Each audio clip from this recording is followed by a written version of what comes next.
Hey everyone, welcome back to Microphonic Designs. Today we're going to be taking a complete and thorough look at everything offered by my friends at Pageantry Innovations.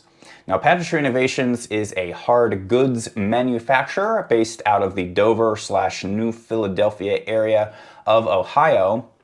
And I am very fortunate to know the folks that run that company pretty well, not only through my years of experience working in this business, but also we're all alumni of a WGI group called Matrix from Akron, Ohio. And so I've gotten to see this company really grow and explode in popularity over the years, and for very good reason, as we'll find out, looking through all of the stuff that they make and have designed specifically for the marching arts.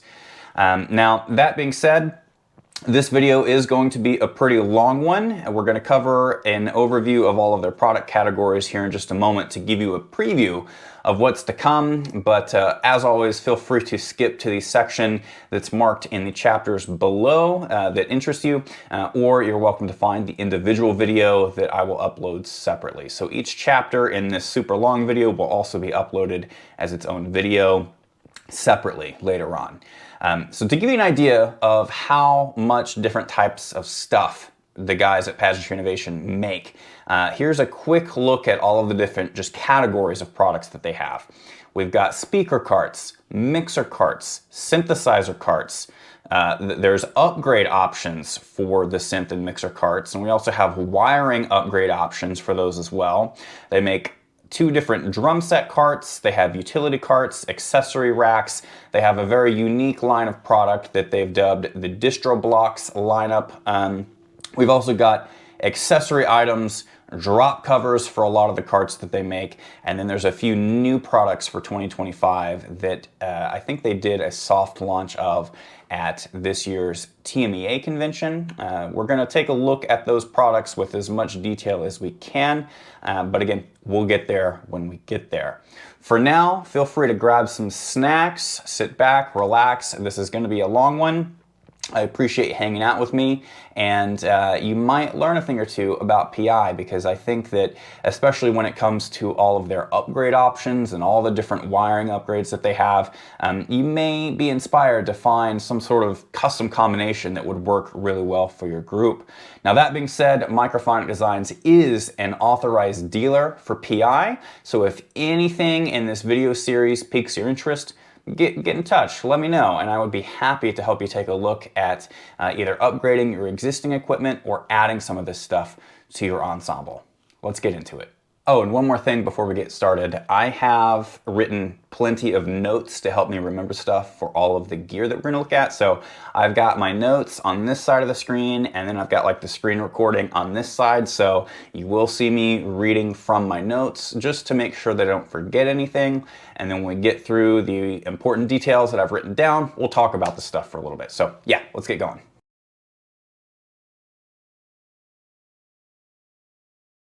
All right, so speaker carts are fairly self-explanatory. These things are the home to our loudspeakers and our subwoofers. And I've also opened up a couple of additional tabs in addition to this one on my website. I've got a link to a bunch of loudspeakers here, again, on the Microphonic Designs website, just so that we can kind of get an idea. So as we look through these carts, I'll sort of point out what different subs and speakers might fit on these different variations to give you an idea of what it might actually look like with speakers loaded onto this thing. I've also got the PI website pulled up here so that we can, again, just have an extra look if we need it. But I want to start out by talking about their SC10 speaker cart.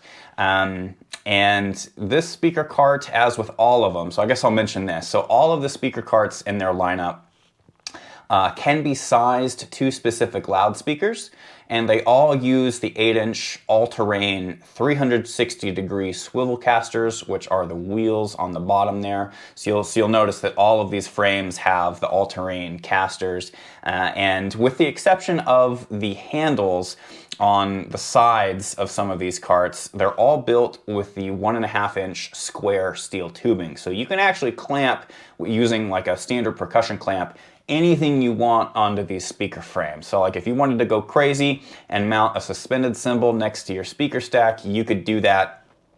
They've given you the option to do so. Normally, we're going to be mounting something like a cable manager, which we'll cover much later on, onto the side of the cart to help manage your long speaker wire and everything. But they do give you the ability to use any standard percussion clamp on pretty much any surface of any of these carts, which is pretty cool. Again, starting with the SC10, this particular speaker cart is designed to hold a single top and a single sub, and the angle of the top shelf can be adjusted to a few preset heights by removing and setting the wire lock pin, which is this little thing right here. I'm hoping I'm not making you too motion sick. Let's see if we can get a close-up of the wire pin and sort of that lifting mechanism. Yeah, so this little lock right here, this sort of wire comes undone, the pin gets pulled out on both sides of the cart, and then this entire front part of this top shelf here raises up, and they've designed this so that the back of that shelf can scoot forward or backward based on whatever height it is. And that is how we can adjust the vertical angle of where our speaker is pointed. And that's really important, especially when we go to a performance venue that has no track and has a really huge wall right against the sideline. A really good example that I have for you is the C.H. Collins Stadium right near where I live in Denton. I know that that is, I think, a standard venue for whatever UIL area it is here in Texas every year. And the complaint is that it's just really difficult to get the sound up and over that wall. And having these frames helps with that because we're able to point the speaker up further and help those sound waves from the speaker get over the wall and to the audience. It doesn't totally help with the subs, but what we do have in the bottom are little built-in eye hooks so that we can use a ratchet strap to secure our subwoofer down to the bottom of the cart. Now, to give you an idea of what kind of speakers we would probably see on a frame like this, let's see, the Mackie DRM 215. This is something that we could lay on its side, like sideways, and have on that top shelf, in addition to the Mackie DRM 18S. So this is a subwoofer, like a single woofer subwoofer. So there's one single 18-inch cone on the inside of this thing. This would fit in the bottom of an SC10. And when they are ordered new, we can supply Pageantry Innovations with the dimensions of these speakers, and that SC10 would be sized appropriately for these speakers. And I know in the case of the Mackie here, what they would do is extend the depth front to back on this cart to make sure that that sub fits properly. And then the top shelf would of course be sized to the DRM 215. Again, that's an example. We could also throw on, you know, something like, where is it? The Mackie DRM 12A, these sort of constant curvature line arrays. And I believe we could also fit the Persona CDL 12Ps on there. So there's a variety, but you get the idea where the single frame is really sized to the subwoofer, in which we have a single 18-inch cone on the inside, and that's what we're working with. So the SC10, with the rise of active speakers, has become the most popular speaker cart, I would probably say, in terms of size from PI, because there are not many dual woofer subs that are out there today in the active category. Now, speaking of subs, if you want that extra low end, they do offer a no-top version of the SC10. So this is the SC10 NT, which is shorthand for no top. So this is essentially the SC10 without the top to accommodate additional subwoofers in your setup. And this is really great if you have, for example, two larger full range speakers on the sides and you want to put a sub on the 50-yard line. This would be a great way to add that low end later on if you didn't have enough capital to invest in subs to start with. So it's totally okay if you can't start out your school with subwoofers. You can add just a single one on later with something like this, the SC10 NT. And again, just like with the regular SC10, they can size this to order based on the specs of your preferred subwoofer, which is pretty cool. And I actually do have a client that uses one of these. I believe the JB Alexander High School Band program, they have an SC10 NT for their third RCF subwoofer. So they actually have one of these. So if you want to check out what this looks like in action, you can check out my video on the JB Alexander setup, because I believe we rocked their third subwoofer either last year in 2024 or the year before. So I have definitely seen these used before, and they're very handy. Taking a size up from the SC10 is the SC20, which is essentially the same idea with the lifting mechanism of the top shelf, but in a double wide configuration. So the SC20 is built to accommodate multiple combinations and varieties of loudspeakers and subwoofers. And just like the SC10, the angle of the top shelf can be adjusted to different preset heights by removing and setting the wire lock pins. And so again, what that's talking about is just this locking mechanism built into the post. And when we remove those pins, we can adjust the height of the shelf, which is really handy. Now, this particular cart gives us the ability to do quite a lot with the variety and number of speakers that we have. And I'll start with the subwoofers in the bottom. So essentially what we have is an extended width speaker frame, speaker cart, that would be able to hold two of these DRM 18S subwoofers side by side. Or it could hold two of the, what do we have? Like this JBL SRX 818 subwoofer. It could hold two of those. Now JBL looks like they offer a couple of double wide subs, but this is the idea. So like if we look at this sub, this thing has two cones on the inside, and this is what I'm talking about. So the SC20 would be able to fit this dual subwoofer on the bottom of it. Now the top shelf can be adjusted to whatever we need it to. So I think the one that we have a photo of here is the basic template, where it's just sort of a shelf and we can put whatever we want on top of it. But I've seen the SC20 have a specialized angled top for the old Yamaha C115Vs, which they've been around forever. I don't really see them being sold new very much these days because, again, active speakers have sort of taken over.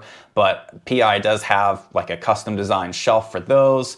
They also make a special version of this SC20 top shelf to hold line array units such as the CDL12P. And if you saw my video walkthrough of the Pageantry Innovations booth at TMEA for this year, 2025, you will have seen, in fact, I think the thumbnail of that video is an SC20 with the special top on it. Of course, that's from their new series of speaker carts that we'll talk about later, but still, they can make different tops based on what different speaker you have, which is really cool. So again, that gives us the ability to add a dual subwoofer underneath. We could do quantity 2 of the single subwoofers underneath, just side by side, and we could do a whole bunch of different things on top. So we'll just kind of take a look here, some of the same images, and you'll see the side handle right here is round instead of square. So that just makes it a little bit more ergonomical, a little more comfortable for your parent volunteers to push, perhaps some of your student members to push when you're getting set up for the rehearsal day. And you'll see in this case, this SC20, this top frame extends all the way back. So they must have been accommodating a deeper loudspeaker on top in this particular configuration. The SC20 also has the companion SC20NT, which is, again, the no top configuration where we've got really just a subwoofer cart here. So for example, if you're going to add one of these JBL dual subwoofers to your setup, as we see here, again, it's got the two woofers on the inside. The SC20, this guy, the no top would be the way to do it. So that is a good look at the standard stacked configuration speaker carts. The SC30 moves us away from being able to add a sub onto the cart to purely a full range speaker cart. So this cart would be great for something like the DRM 315 by Mackie. So we've got a three-way speaker. This one's a little bit taller. And something like this would go great on the SC30. Now, because PI is able to make these carts to whatever dimensions you need though, you could use these for something like the DRM212, which we have here.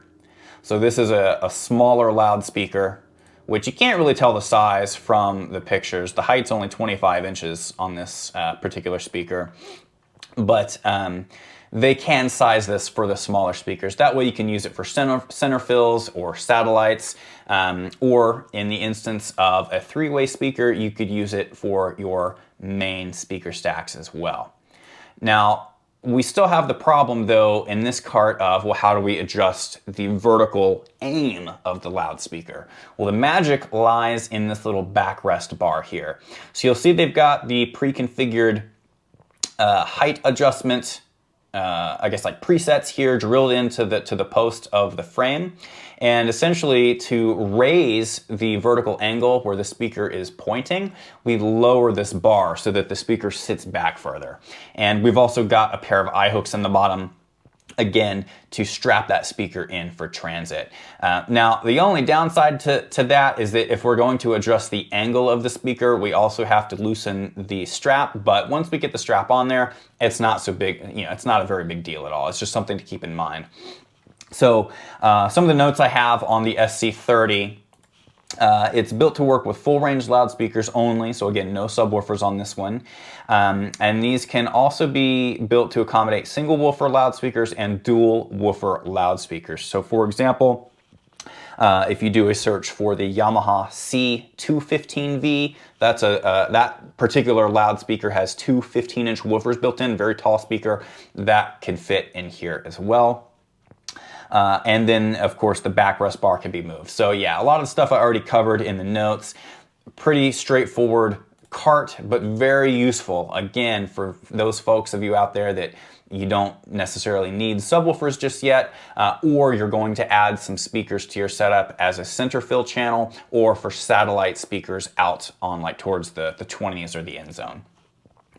The SC40 is kind of a combination of the 30 and the 10, where we have room for a subwoofer and a full range loudspeaker, but this time instead of a stacked configuration, it's in a side-by-side configuration. So the important thing to know right off the bat is that these are in fact available in mirrored pairs.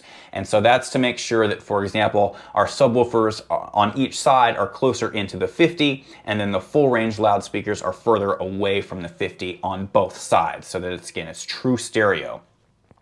These, let's see, they're custom built to be sized for your specific speakers, and just like the SC30, the backrest bar can be adjusted to different positions, changing the vertical throw angle of the full range loudspeaker. Yes, so just like the SC30, the 40 is taking that same idea with that backrest bar and putting it just on a slightly larger cart with the side compartment for the subwoofer. And again, you'll see here, we've got that mirrored pair. So in this first photo, that backrest bar is on the left-hand side of the cart as we're looking at it. And then in the second photo, it's on the right-hand side. So this would be the mirrored speaker cart to the other one, right? So that we've got that true stereo imaging. And just like with all of the other carts, we've got the built-in eye hooks here in the bottom that allow us to run a ratchet strap over our speakers to secure them to each cart. Now, one thing that I'll note about these, about all of them, that I don't think I mentioned in my notes, is that these things ship with the wheels not on them. A couple years ago, I did a fresh speaker cart setup for, Colleyville Heritage High School, I think it was, and they had purchased a pair of SC20s, and they were putting Yamaha subs on the bottom and Yamaha tops on the top. And when I got there, they had everything ready to go, but I had to actually install the casters myself. And so, I'm glad that I had my full toolkit, because it takes a lot of effort to get these casters on the bottom of the cart. Now, I know that has to do with shipping and freight standards and security and making sure that it's not going to break or roll off the pallet or anything like that. But just know that, yeah, when you order these carts and they ship from Pageantry Innovations facility in Ohio, it's going to come pretty much disassembled, where you've got to put the eye bolts in the bottom, you got to put those in yourself, and you got to put the wheels on yourself as well. So just get ready for that. Make sure you've got the wrench and your wrenches and your ratchets and all the different things that you need when you order these, because again, they do come partially disassembled. Now, in addition to these 6 main carts that PI offers, they have also released a new series of speaker cart this year that they have dubbed the GSX series and the GSX Pro series. So these were unveiled at TMEA this year in 2025, and they have the GSX variations on basically all of the carts except for the NT version. So the SE10, 20, 30, and 40, they all have a GSX version as well. And you know what? I'll show you what that looks like. I actually have a couple of photos that they sent over, or at least renderings. So you'll see here, this is sort of the mechanism that they've come up with. And the GSX series introduces a new way of being able to adjust the vertical angle of your top loudspeaker, reducing it from what is effectively a 2-person job to a 1-person job. And so you'll see there are different preset angles that the speaker can be positioned at. And then over here on the right-hand side, you can sort of see that there's this sort of piston bar. I wonder if we can get a better look at that. Not really, but again, go check out the booth walkthrough video from TMEA. We actually did sort of a demo of what that looks like, and this is the new GSX. And so this whole top mechanism, instead of it being like a fully removable shelf, it's sort of built in with these hinges and these little stop knobs and whatnot. So it's some new tech going into this, mainly in the form of this little piston. So it reminded me when I saw it at TMEA of the little pistons that rate, like on my hatchback. I drive a hatchback. When I open the back hatch, it's got those little pistons that help push the door up. That's basically what these things are. And PI, they've done all of the math and all of the engineering and stuff to figure out, well, okay, if the speaker weighs this many pounds, then the little piston bars need to be able to push this much weight. I don't know how they've figured it out. They're definitely smarter than I in that regard, but that is what they've done. So we'll take a closer look at the GSX series much later, probably at the very end of covering all of their current stuff. But I just wanted to point that out, that in addition to these offerings, there is now a new line of speaker frames that they make that has this new tech for adjusting the angle of the speakers.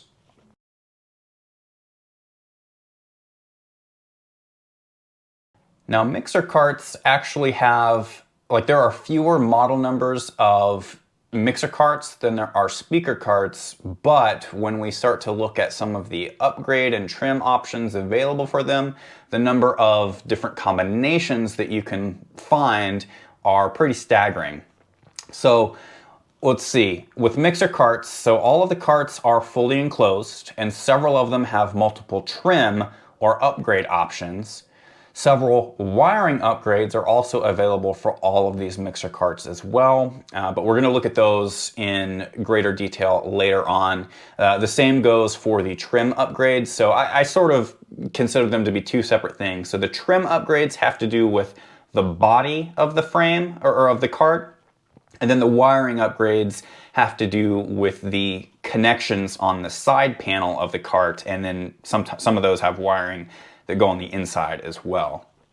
And I'll note here right away that one of the ones on the screen, so the MC25, this one, as far as I know, has been discontinued by Pageantry Innovations because it was not on the pricing list that I received earlier this year.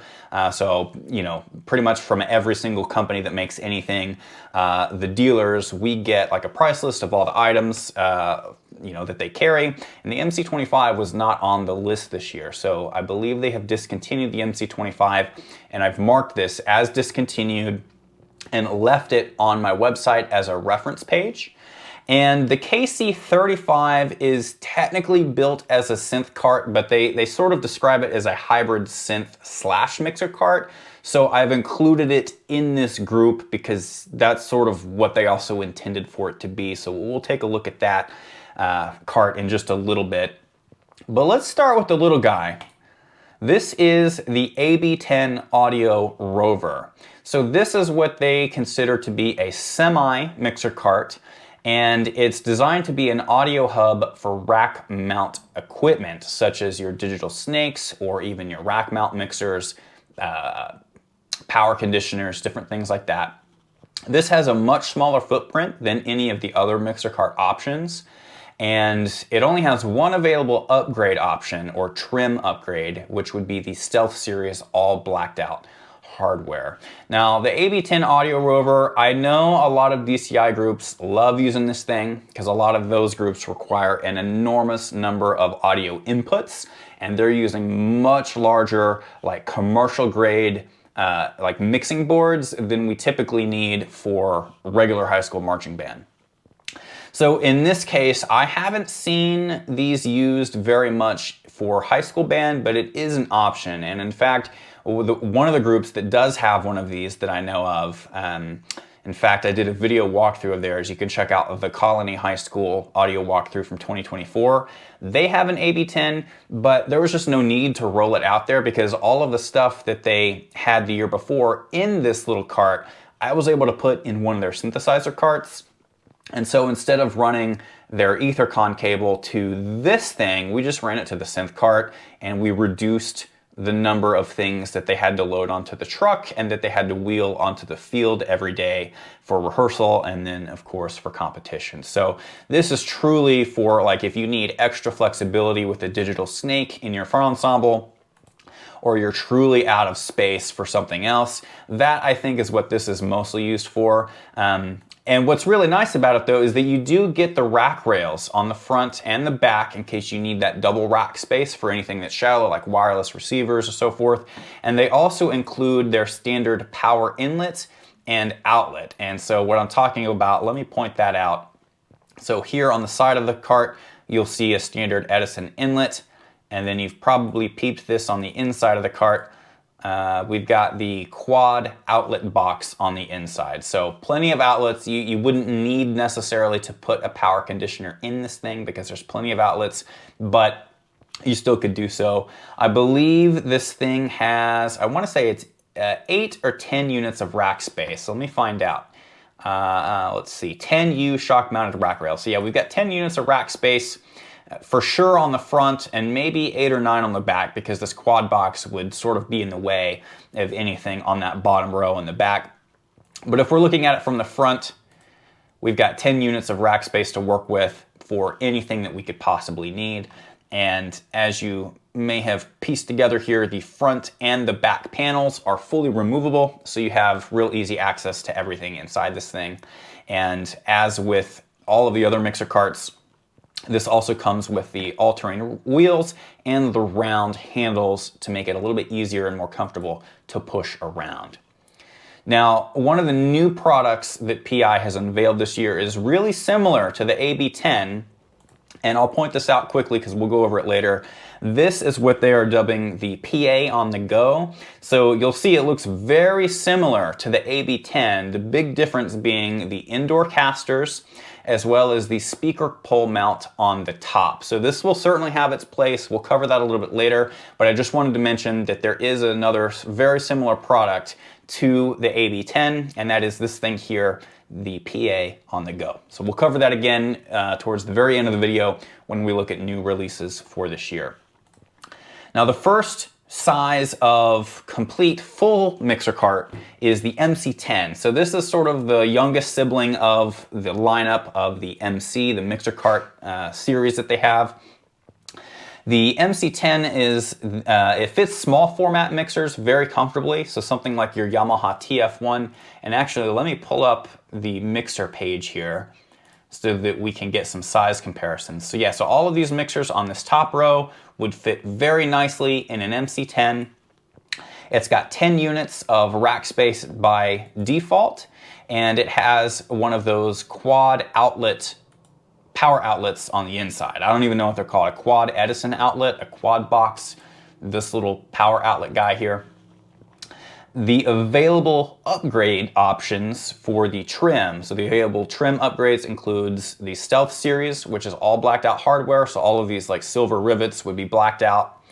They also have a bifold top cover option for this one, as well as 2 variations on rear rack rails. So they've got an 8U and a 10U that they can install. So by default, the rack space is just along the front here, which is usually all that we need. But in the event that you need extra rack space, they can install additional rails in the very back. And again, I think the 8U option is there because of the outlet box that's down here, because you wouldn't be able to fit something in the very bottom super easily, you know what I mean? So we've got 2 different options there. And there's also a host of wiring upgrades that we'll cover later. By default, the MC10 and all of the rest of the mixer carts have the speak-on outlets or outputs installed. Just again, if you don't tell them what to do, they're going to install the speak-on variation of the connectors on the side, and you'll see here that that includes the internal wire. Let me see what other notes I have about this, because that's all I really wrote down. The shelf dimensions I think is really important to note. So on the MC10, the shelf measures 21 3/4 inch wide by 22 inches deep, and that, as I mentioned, is usually plenty of space for one of these 16-channel mixing consoles, which is great. And then 10 units of rack space is plenty for your power conditioner, maybe a couple wireless units, and a rack drawer or 2. So the MC10 is great for those, you know, 3A, 4A programs that don't need much stuff. They're not probably going to exceed 16 channels in their mixer, and they need to have that good housing for that equipment. Now the MC20 is a step up, kind of like the in the speaker carts, how we had a single wide and then a double wide. That's sort of what we have going on here in the mixer cart world as well. So the MC20 is what I would consider to be the standard size of mixer cart. Even though it's a double wide, this is sort of what I would see as the standard, because this cart is able to fit the 32 channel consoles that we have here very comfortably. So like a TF5 fits like a glove inside of an MC20. By default, this cart includes 20 units of rack space, and it actually has 2 of those quad Edison outlet blocks on the inside. So you'll see both of those back there, giving you plenty of power outlets for anything you could need to plug in. I mean, again, generally what we're doing is putting a power conditioner in one of these things, so that uses only one of those outlets, but they give you plenty of options. And the available upgrades for the MC20 include the Stealth Series all blacked out hardware, the bifold top cover, and again we have options for the 8U and 10U rear rack rails.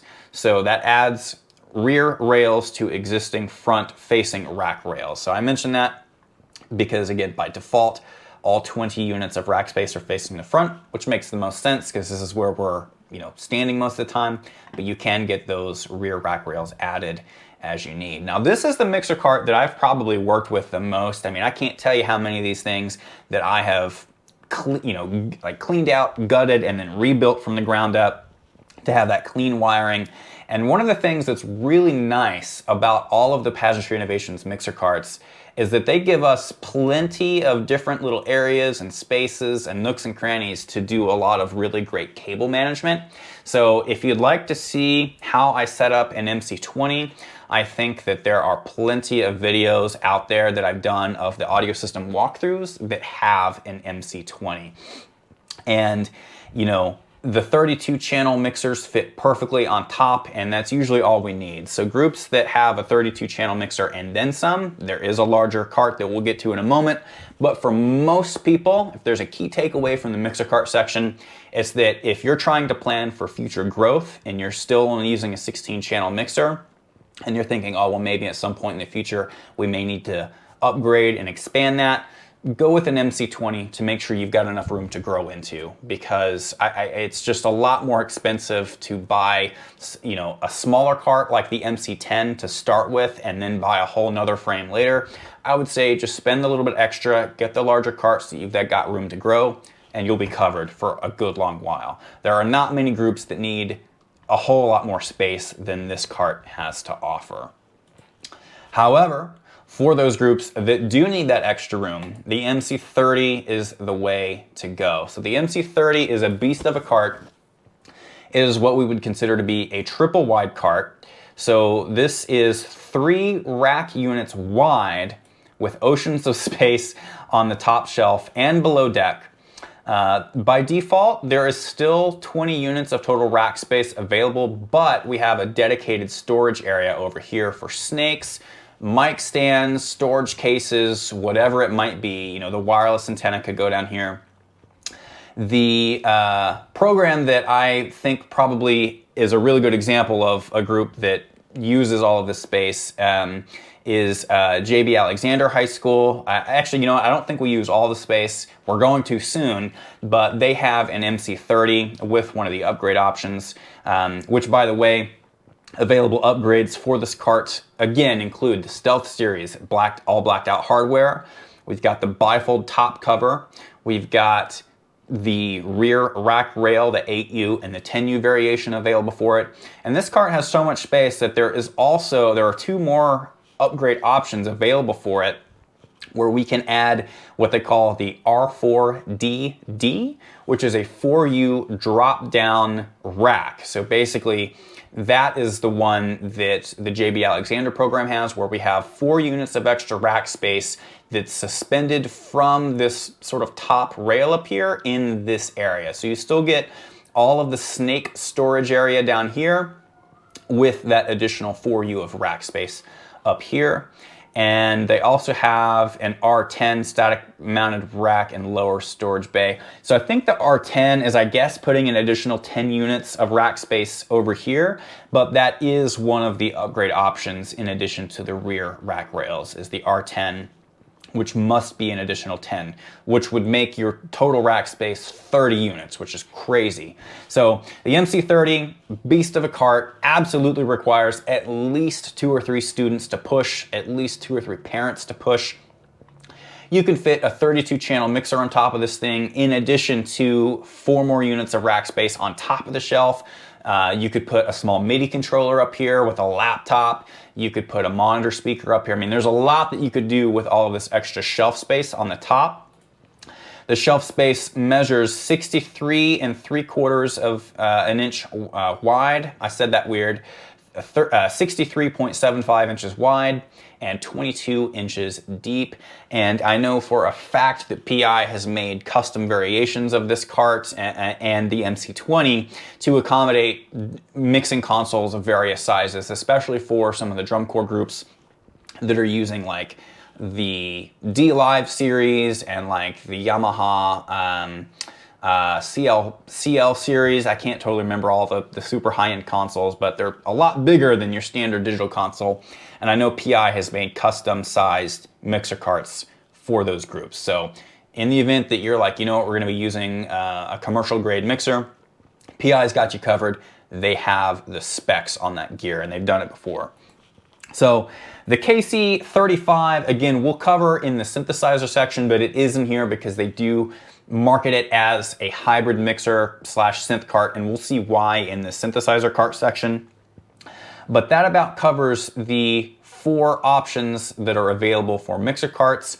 Again, the MC25, we'll take just a quick peek at it because you may encounter one of these on the used market. But again, I've marked this as discontinued because I believe that PI is no longer offering this particular cart. And so you'll see that this is essentially an in-between between the MC20 double wide mixer cart and the MC30 triple wide mixer cart, where we've got the 2 full, width of rack spaces with a half rack space of storage area. And so I guess this cart wasn't as popular as, either the MC20 or the MC30. But this is out there. I do know groups that have this, and in fact, a long time ago, when I was on tour with Phantom Regiment as the sort of the day-to-day audio tech, this is the cart that we had. So we had a TF5 in here, so a full 32 channel audio mixer and a 4-unit rack space. So even this cart was wide enough to fit a TF5 and the 4 extra units of rack space for the wireless gear. I mean, it was a tight fit, but it fit, right? So I have a lot of experience with the MC25 because that's the one that I was on tour with a long time ago. But As I mentioned, I think that there's any one particular key takeaway as far as like which mixer cart's going to work best for me. I really think the MC20, if you're not sure, this is the one to go with, because it's not going to be so cumbersome that you can't fit it on your equipment truck, but it's also plenty of space to fit a TF5 or an SQ7 or whatever mixing console you use that's full size, in addition to giving you plenty of storage space. And one thing that I didn't even mention about the MC20, and I'm so sorry to be skipping back to this cart again, is that there is a removable door on the side panel that gives you access to some internal storage space behind the left set of rack space. So you can actually prep your snake in this little storage area and then deploy it when it's go time. So again, those little details just make a huge difference, especially like these little gaps up here on the top shelf. Like I've run so many cables through this little slot before. They just have those small details that make a difference when I'm doing cable management and getting these things set up to last an entire season. So I hope this has been a good look at all of the different options, the different cart options that PI offers. Again, we'll get into the trim upgrades and exactly what that means and all of the wiring upgrades in a later section. But this, I hope, is again, a good overview of all of these carts, because there are a lot of options and it can be cumbersome to look through them all and try to figure out what's best. But again, I think that this is a good way to just sort of side-by-side compare them. If you would like some help figuring out which one is going to be best for your group, please get in touch. You can reach me. It's andrew@microphonicdesigns.com. But luckily, it's fairly straightforward, and I've provided the dimensions on each web page to give you an idea of about how big each top shelf is, and I've also tried to give some additional details that'll help you figure it out. So there we go. There is our mixer carts from Pageantry Innovations.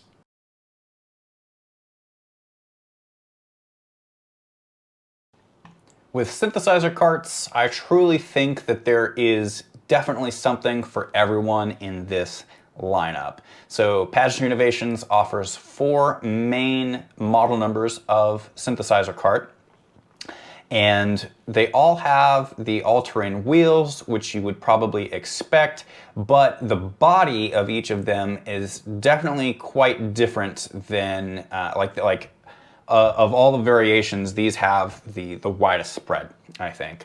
So we'll start out with the KC15. So the KC15 is a very minimalist cart with a lower storage shelf, which is really helpful. The 1.5-inch square tubing can also hold accessory instruments and cymbals, and as you may guess, no upgrade options are available for this cart because it's a real simple build.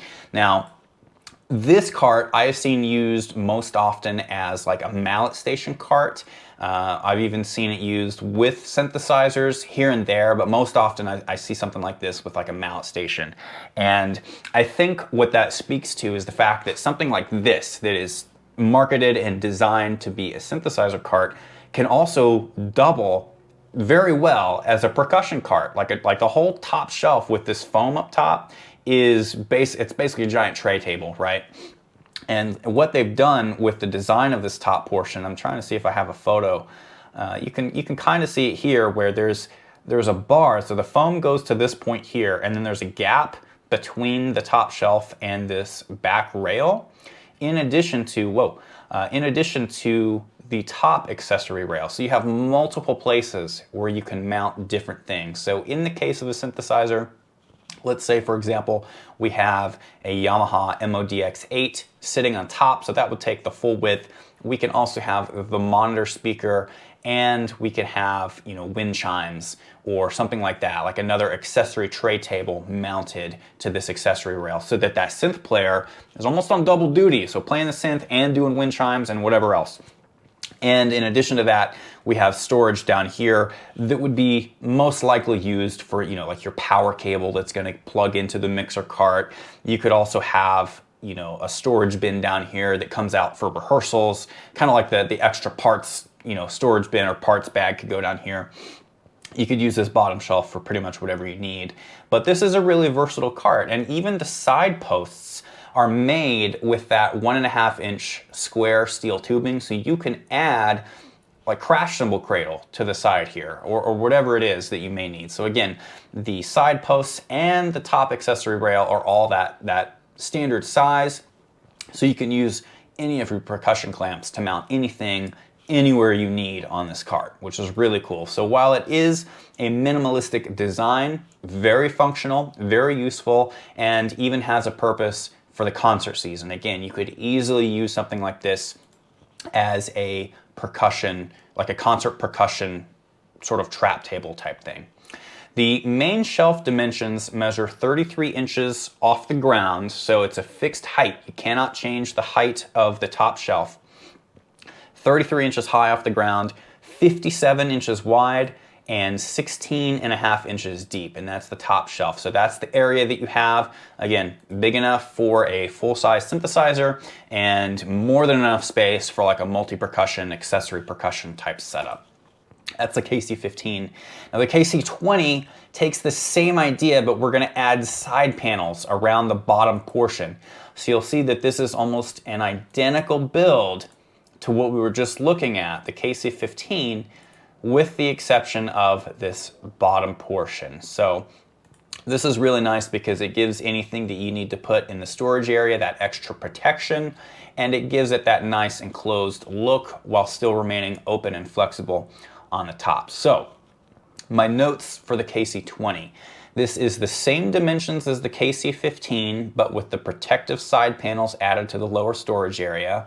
And a special note that I've put here is that they cut the side panels so that percussion clamps can still be used on the front rails. So you'll see here in this picture, like right here, there's this gap, and they did that to allow us to put percussion clamps on that front post.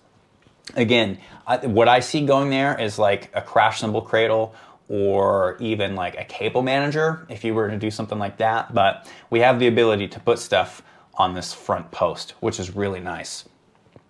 The available upgrade options for this cart include the fully removable front cover, which is essentially this front panel. So this is the front of the cart that faces the audience.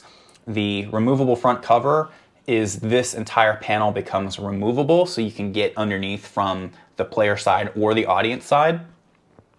I wrote here that it's most useful for rack gear if you have rack rails installed.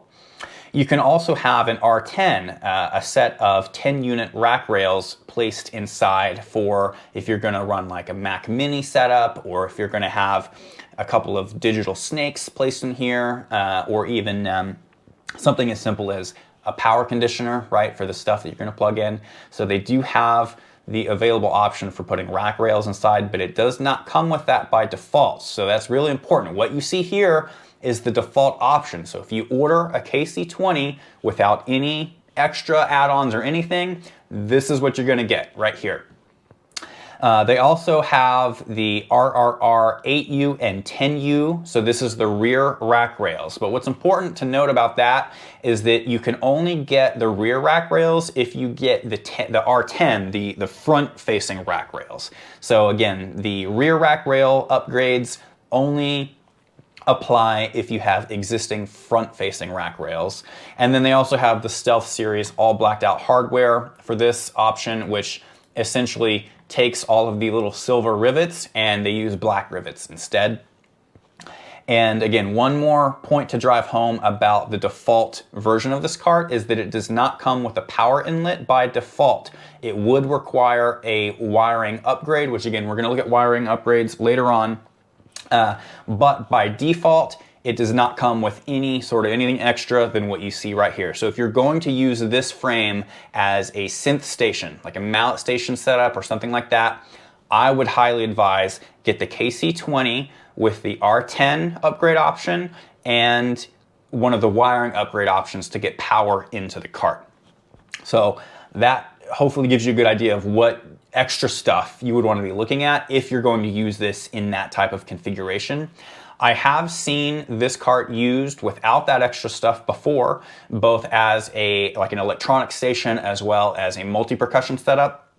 I don't remember what year it was, but I did do a setup at Crockett High School in the South Austin area and their synth cart is a KC20. And I believe I did a hybrid video, like it was like 2 different schools in one video. I think that was maybe 2023. But if you dig through my YouTube channel, you can find the Crockett video where, again, I had to set up some stuff on a KC20. That was a good look at what you can do with that cart. Now, when we start to look at the KC30, this is where we get into the territory of like the standard synth cart. So the KC30 is Pageantry Innovations' flagship standard synth cart design that you see almost everywhere. I mean, this cart's been around for a while. It was for sure the OG synth cart. This is the one that you see most often with many, many groups. This cart offers the best protection for synthesizers and electronic instruments, and I've actually used these as audio hubs, as I sort of mentioned in this section about the AB10, quite often. Now, from the factory, the standard configuration comes with an accessory rail inside the cart, just above the main shelf. That's this guy up here. And it also has 8 units of rack space, an Edison power inlet on the outside of the cart, linked to a dual outlet box on the inside of the cart. So that's this little guy down here. It includes an LT10 small laptop tray, which is this thing up here on the right-hand side. And I believe we can request this to be put anywhere along this rail. And it also includes a pair of XLR pass-through outputs. So let's see if we can find a picture of that on the side, because I really want to make sure that we see that. Yeah, you can kind of see it over here, where we've got the Edison inlet here and then the XLR outputs there. Now originally, this is just sort of a fun note, originally the KC30 synth cart included 1/4-inch pass-throughs. So Pageantry Innovations actually had 1/4-inch jacks on the side, and then they had like a 1/4-inch cable on the inside to plug into the back of the synth. But I think they figured out pretty quickly that what most people really needed were XLR outputs, because if we're using something like a standalone synthesizer, again, like a Yamaha Motif or an MODX or something like that, what we're doing is we're housing the DI box inside the synth cart and then running XLR cables from that DI box to the snake or to wherever we're running cables. So in this case, I think it was very, very smart and clever that the default configuration, you can kind of peep it right there, is a pair of XLR outbound, outgoing pass-throughs, which is just excellent. And even in the case of like a main stage rig, right, where we have an audio interface, what we're doing is we're taking something like a Pig Hog 1/4-inch to XLR cable, and I'll show you what that looks like. We're taking a set of these and running that, so this XLR connector, directly to the inside of these pass-through connectors. So in either case, it works great. Whether you're running a DI box situation or an audio interface situation, the XLR pass-throughs as the default configuration is an excellent, excellent move on their part. So that's the standard configuration. Let's take a look at the available upgrades for the KC30, which this is mainly trim option upgrades. Again, we'll go through all the wiring upgrades later. So, available upgrades. The bifold top cover, that is going to add a sort of piano hinge thing to the top. We'll take a look at that in closer detail later on. We've got the removable front cover, which will take the panel that faces the audience, which has the logo badge. Let's see. Oh, of course, here's the better look at the XLR outputs. Let me go back. Let me see. I'm having trouble clicking around on my own website. Okay, yes, so the panel that faces the audience, right here, this is the front panel. This is an upgrade option where basically this becomes removable, which makes it really easy for guys like me to get in here and do all the cable managing and stuff, because believe me, all of us that have done marching audio have sort of earned our rite of passage by crawling into one, like literally laying down sideways in the lower storage bay of one of these things to get to the back of all the rack stuff. So the removable front cover, very highly recommended upgrade option. By default, it does include the 10 units of rack space in the front here, so you can get the rear rack rails added to this cart. Again, you would really want to have the removable front cover option to like get those, but I don't think I've ever seen a situation where the rear rack rails are necessary at all, ever. And then they also have the Stealth Series blacked out hardware option for this cart, which again is going to take all of the hinges and all of the rivets, and they're going to use black hardware instead of the standard silver. So there's a few really good trim options available for this cart. There's going to be a ton of wiring upgrade options, and the photos that we're looking at here is the default configuration where the player facing panel and the top panel are fully removable.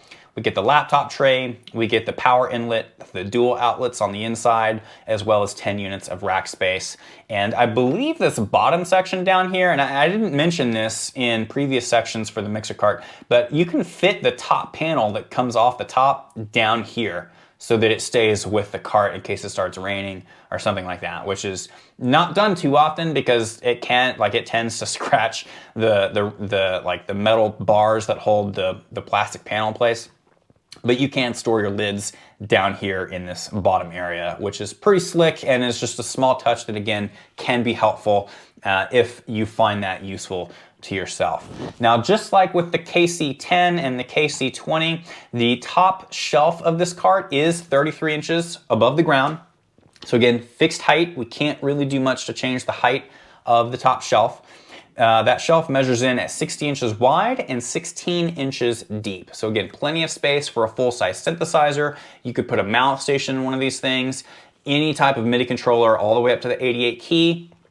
We've got the laptop tray for holding the laptop, but you could easily do a Mac Mini situation on a rack shelf or some sort in the rack bay there.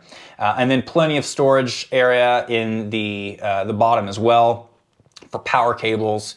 Maybe you're going to use an Ethercon cable. You could store that down here. And I've also seen plenty of other types of stuff in the bottom of KC30s, including backpacks, water bottles, unfinished homework, sheet music, plushy, stuffed animals. I mean, tons of stuff I've seen left in the bottom of these. And what's kind of funny about that, and I point that out because the kids that end up playing synthesizer, they end up moving into the cart. So just make sure that at the end, at least the end of the season, if you have one of these or if you're going to get one of these, make sure you have that kid clean out and move out, right? Because you don't want there to just be stuff sitting in the bottom of this when you get it out of storage, at the start of the next season.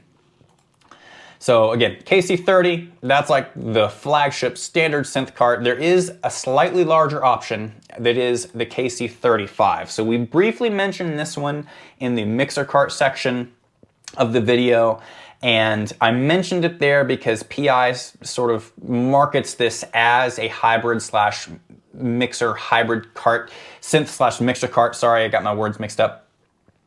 And this is why. This cart is larger than the KC30, but not quite as big, I think, as like an MC30. So it's definitely big enough to act as a double wide mixer cart, but they've intended this to be a synth cart as well.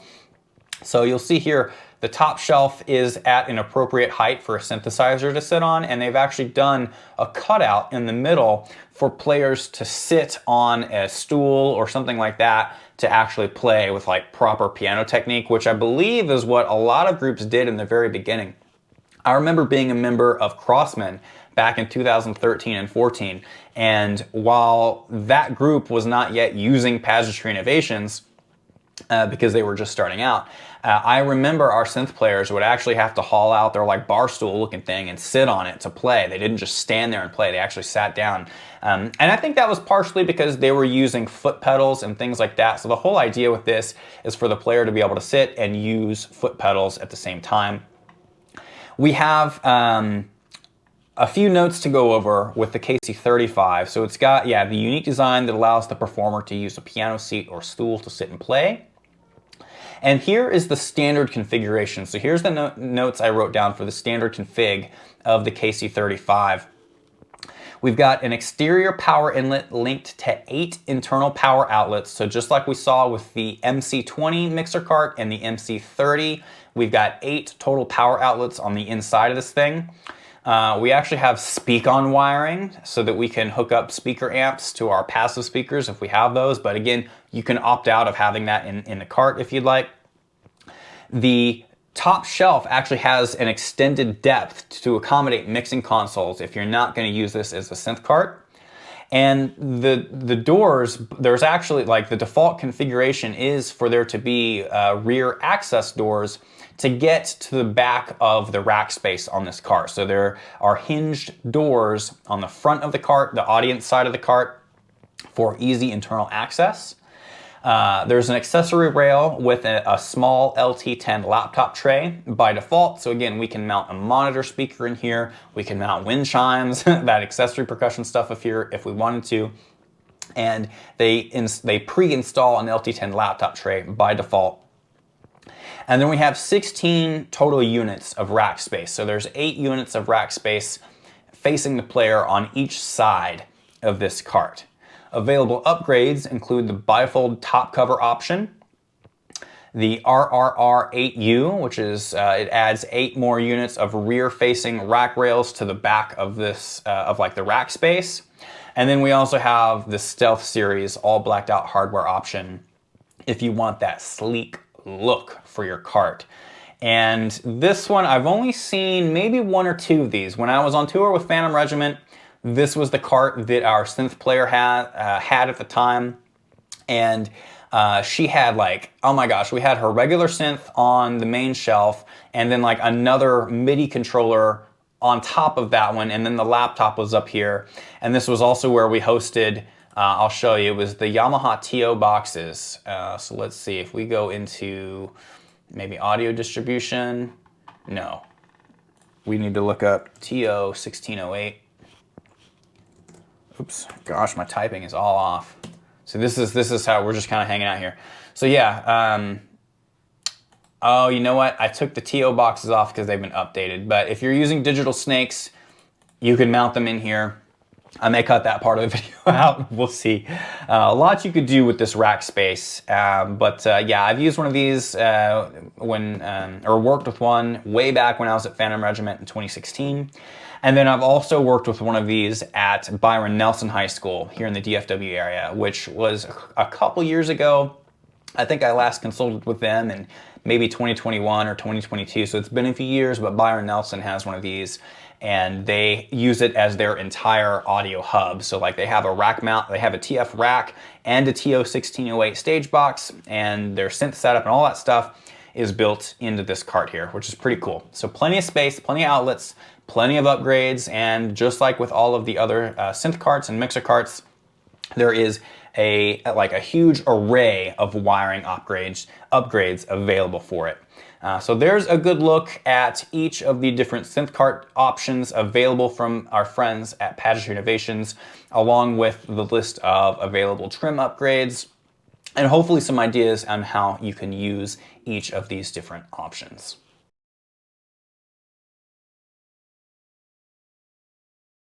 So let's take a look at all of the trim upgrades, as I call them, or like the body upgrades for all of the, well, most of the synth and mixer cart options that are available to us. So we've briefly mentioned which options are available for each individual mixer or synth cart, but I want to look at them in a little bit greater detail at this point so that you have a really good idea of exactly what they look like. And we're going to start with what I've seen is the most popular upgrade option, or trim upgrade option, which is the bifold top cover. So I'm on the PI website right here, and I've got the product page for the MC20 pulled up, and we'll see here that they have, you know, double mixer cart upgrade options, bifold top cover. And this clearly shows exactly how this top cover works. So in the default configuration, again, without this upgrade option, this top panel is just completely removable. It's just one single rectangular panel, and it comes off of the cart and it can be stored at the equipment truck. It shows, for example. With the bifold option, we don't have to worry about that panel coming off of the cart at all. It simply folds back. So this is the closed state. This is the shade tent configuration. So yes, I've definitely used the bifold top to provide shade to both synthesizers and mixers before. It works really well. And this is fully open, and you'll see that they use piano hinges along this hinge point, and then in the back here, that's what causes it to be a bifold, because it folds into two pieces. And it can also act as a shelf up top. So in a lot of the rehearsals that I go to during the fall, I'll end up setting my wireless router up on top of the little bifold shelf when I hook it into the mixer. So the bifold top is by far the most popular upgrade option for sure. And to recap, here are all of the carts that this trim upgrade is available for. So you can get the bifold option on the MC10 single mixer cart, the MC20 double mixer cart, which is the one we're looking at here, the MC30 triple mixer cart, the KC30 enclosed synthesizer cart, and then the KC35 synth mixer combo cart or hybrid cart.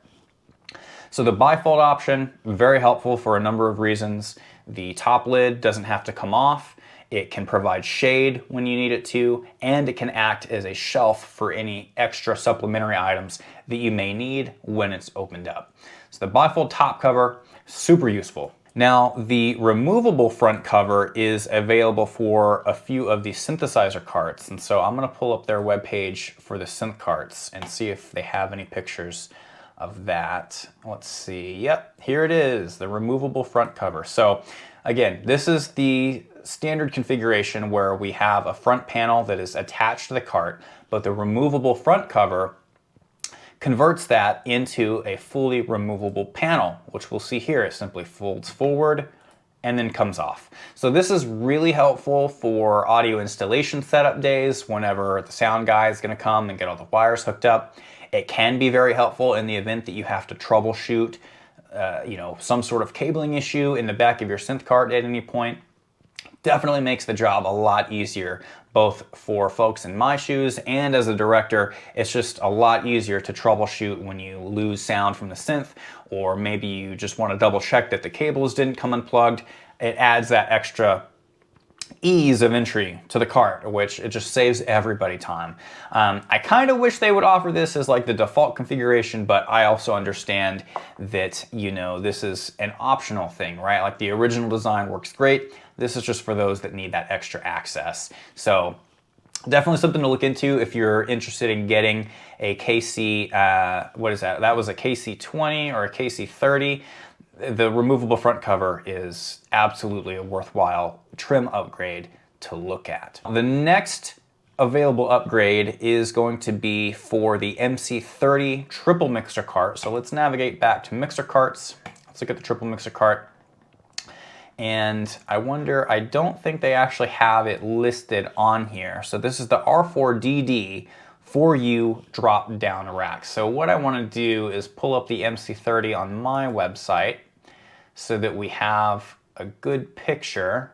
So here's our picture, and then I'm actually going to find the rack space. I think it is, is it accessories? Yes. Okay, so this is the R4 rack unit that is a standalone unit and is available by itself as an accessory item, but they can convert this into the drop-down upgrade option for the MC30. So try to picture this. So this little box, which gives us 4 additional units of rack space.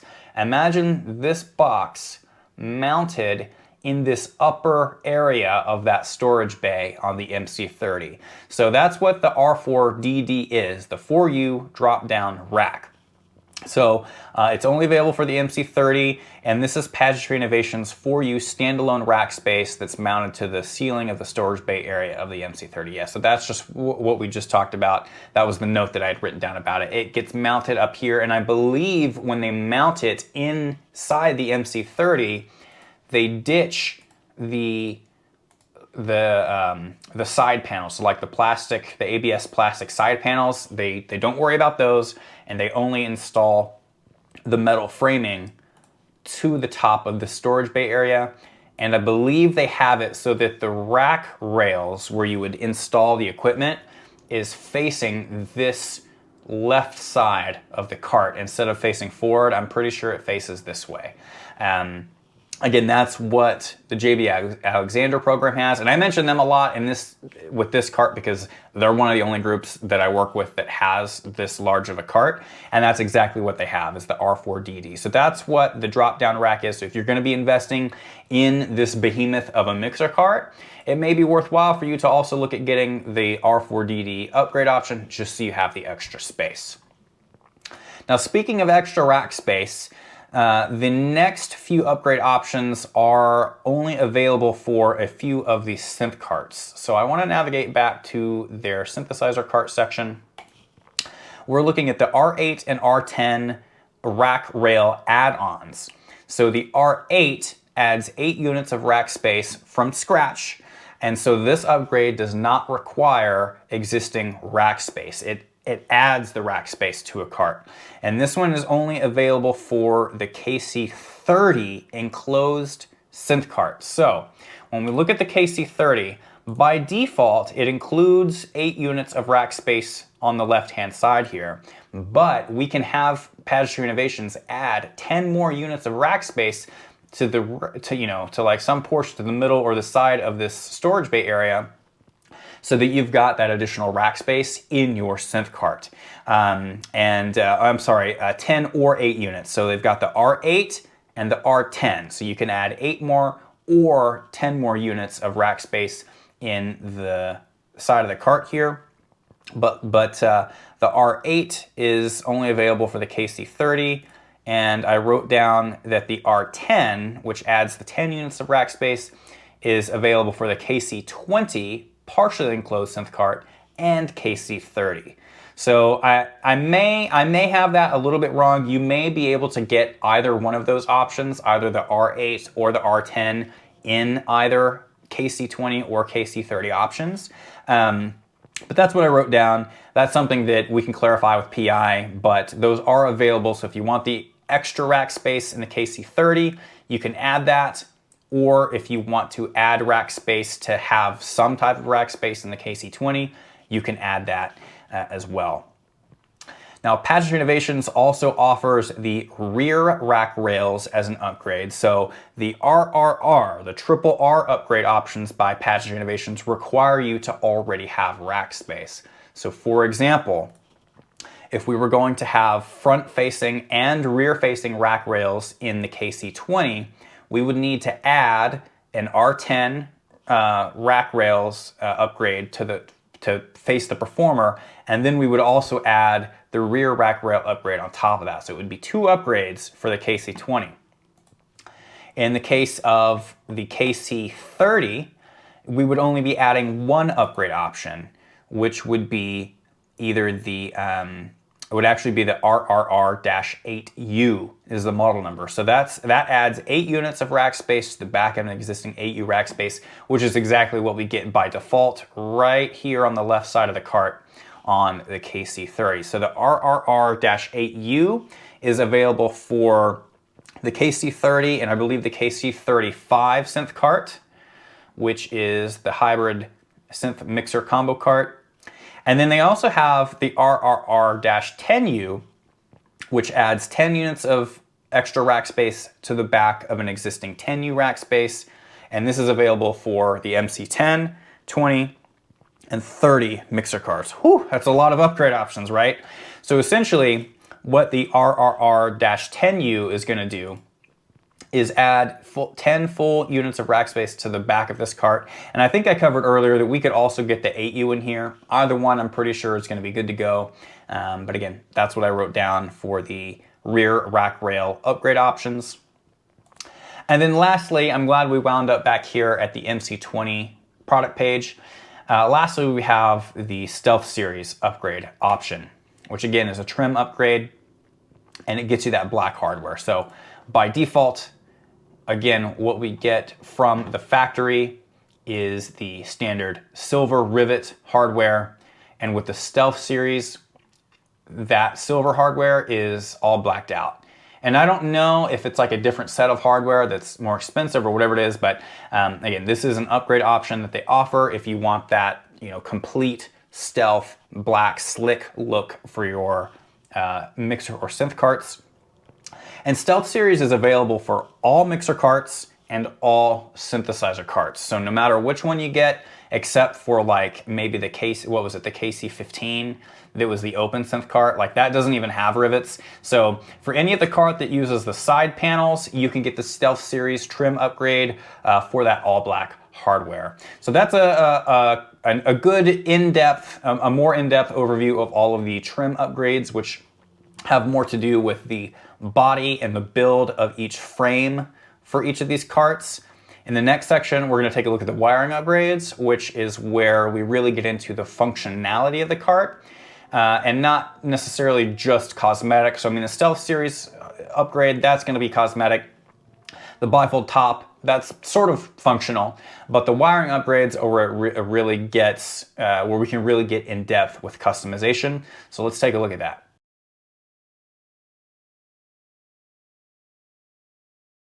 Let's get into wiring upgrades, which we have sort of mentioned along the way throughout the mixer cart and synth cart sections of the video.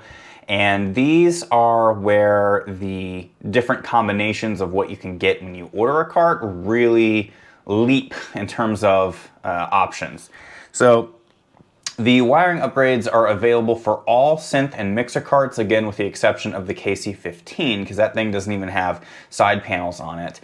And all of the options include the ABS plastic dish that they mount in. And so I've got all of these listed on my frame and cart accessories page, and you can narrow the search down over here where it says wiring upgrades. And so essentially what we have are a wide variety of different inlets, outlets, inputs, outputs, and connectors that allow us to customize whatever cart we need with the connections that we need. So we're going to go through these in the order that I just have them listed in my notes. The first of which is the Woo, the wiring upgrade Con In. So Woo Con In is this guy. And essentially what we have is a PowerCon blue power inlet. So what's really important to note here is that the blue color is power going into the cart. And I believe what this includes is the quad boxes on the inside of the cart. So for example, if you wanted to swap the normal Edison inlet on the side of the cart for one of these, it would basically just change the connector and all of the stuff inside the cart would be the same. And I believe this would add a power outlet box to the KC20 that does not come with power by default. So if you add one of these, you'll also get the power boxes on the inside. So again, the important thing to remember with this is that the PowerCon Blue is for plugging power into the cart. So again, from the wall or the generator coming in to the cart. It's available for a free swap in exchange for the standard powered inlets, and it's linked to 2 internal power outlets. Yes, so that's the WooCon In. That equates to PowerCon Blue going into your cart.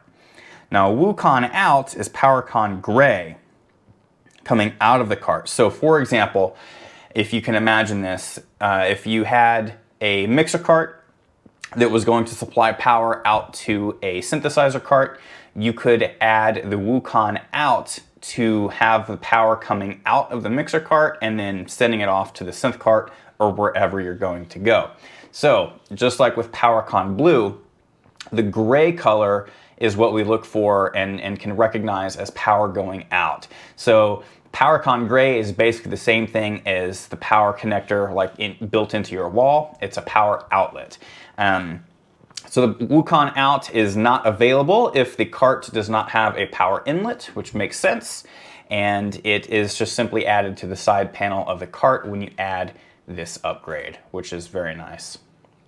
And I think they use the Neutrik connectors for both the PowerCon Blue and Gray in this case. And you'll see here on the web pages, I've listed what all different carts that each of these little panels or dishes are available for. So if you would like to check out any particular wiring upgrade option from PI, I've got all the info here for you that you're welcome to review, of course.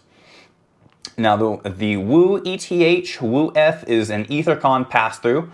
That's this guy right here. So this is super handy if you are for sure going to be using like a digital snake system in your farm ensemble, or perhaps you're going to be using EtherCon for analog over Ethernet, like the little snakes that you can get that use EtherCon.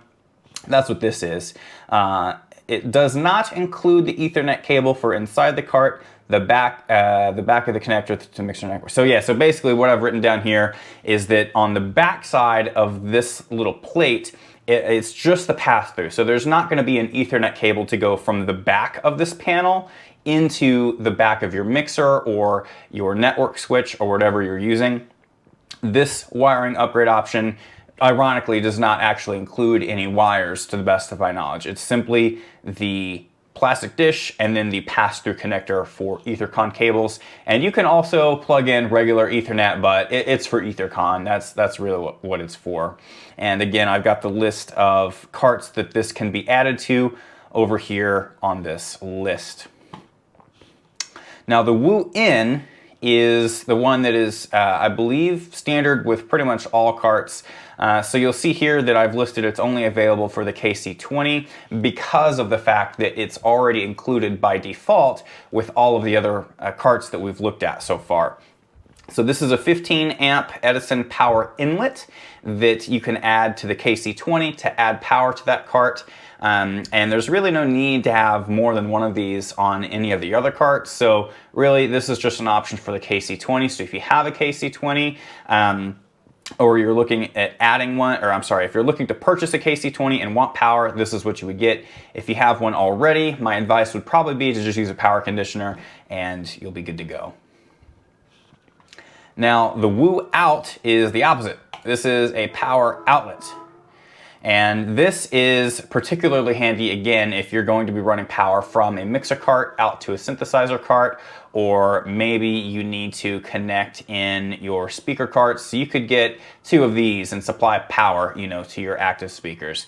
I might advise you use PowerCon for that, but that's what this is. It's just simply a power outlet that's linked to the quad boxes inside of your mixer cart or synth cart, and it simply passes power through. Again, this is only going to be available for carts that already have a power inlet. And actually, now that I was looking at this description, this actually comes with a custom length cable. And so, for example, in one of the mixer carts, you will have to actually use one of the power outlets inside the cart to plug this thing in. So this is basically like an extension cord that's being built into the side of the cart. The Woo SPK. So this is a pair of 4-pole or NL4 speak-on connectors with 4 NL2 or 2-pole speak-on cables on the inside of the cart. This is what you want for passive speaker systems that use passive full-range speakers and subwoofers. And I do have a video that explains exactly what's going on with the 4-pole speak-on cables. So if you're using a passive system and you're going to be investing in a new mixer cart, this may be a really good wiring upgrade option for you to get, because this is exactly what you need to essentially take the copper wires that are inside of a speak-on cable and merge them into one housing, so that from the mixer cart going out to each of your speaker stacks, it's one speak-on cable instead of two, which we would need for the full range speaker and then the subwoofer. This is what helps us not necessarily combine the signals, but it combines the cabling that we need for both signals directly on the side panel of the cart. And I believe this is the default wiring kit that is included with the mixer carts. Did I write that down? I did not, but in a lot of the pictures that we've seen, this is the default configuration. So if we look at some of the mixer carts, for example, MC20, let's see. If we look at the side panel, these right here, that is the Woo SPK. That's the speak-on. So these are the two 4-pole outlets for side 1 and then side 2. And then on the inside of the cart, we've got 4 speak-on cables, 2 for your full range amp and 2 for your sub amp. So hopefully that gives you a good idea. It's kind of a poor explanation. Again, I've got a much better video that very clearly shows exactly what's happening. I'll see if I can remember to add the little link up in one of the corners so you can check that out.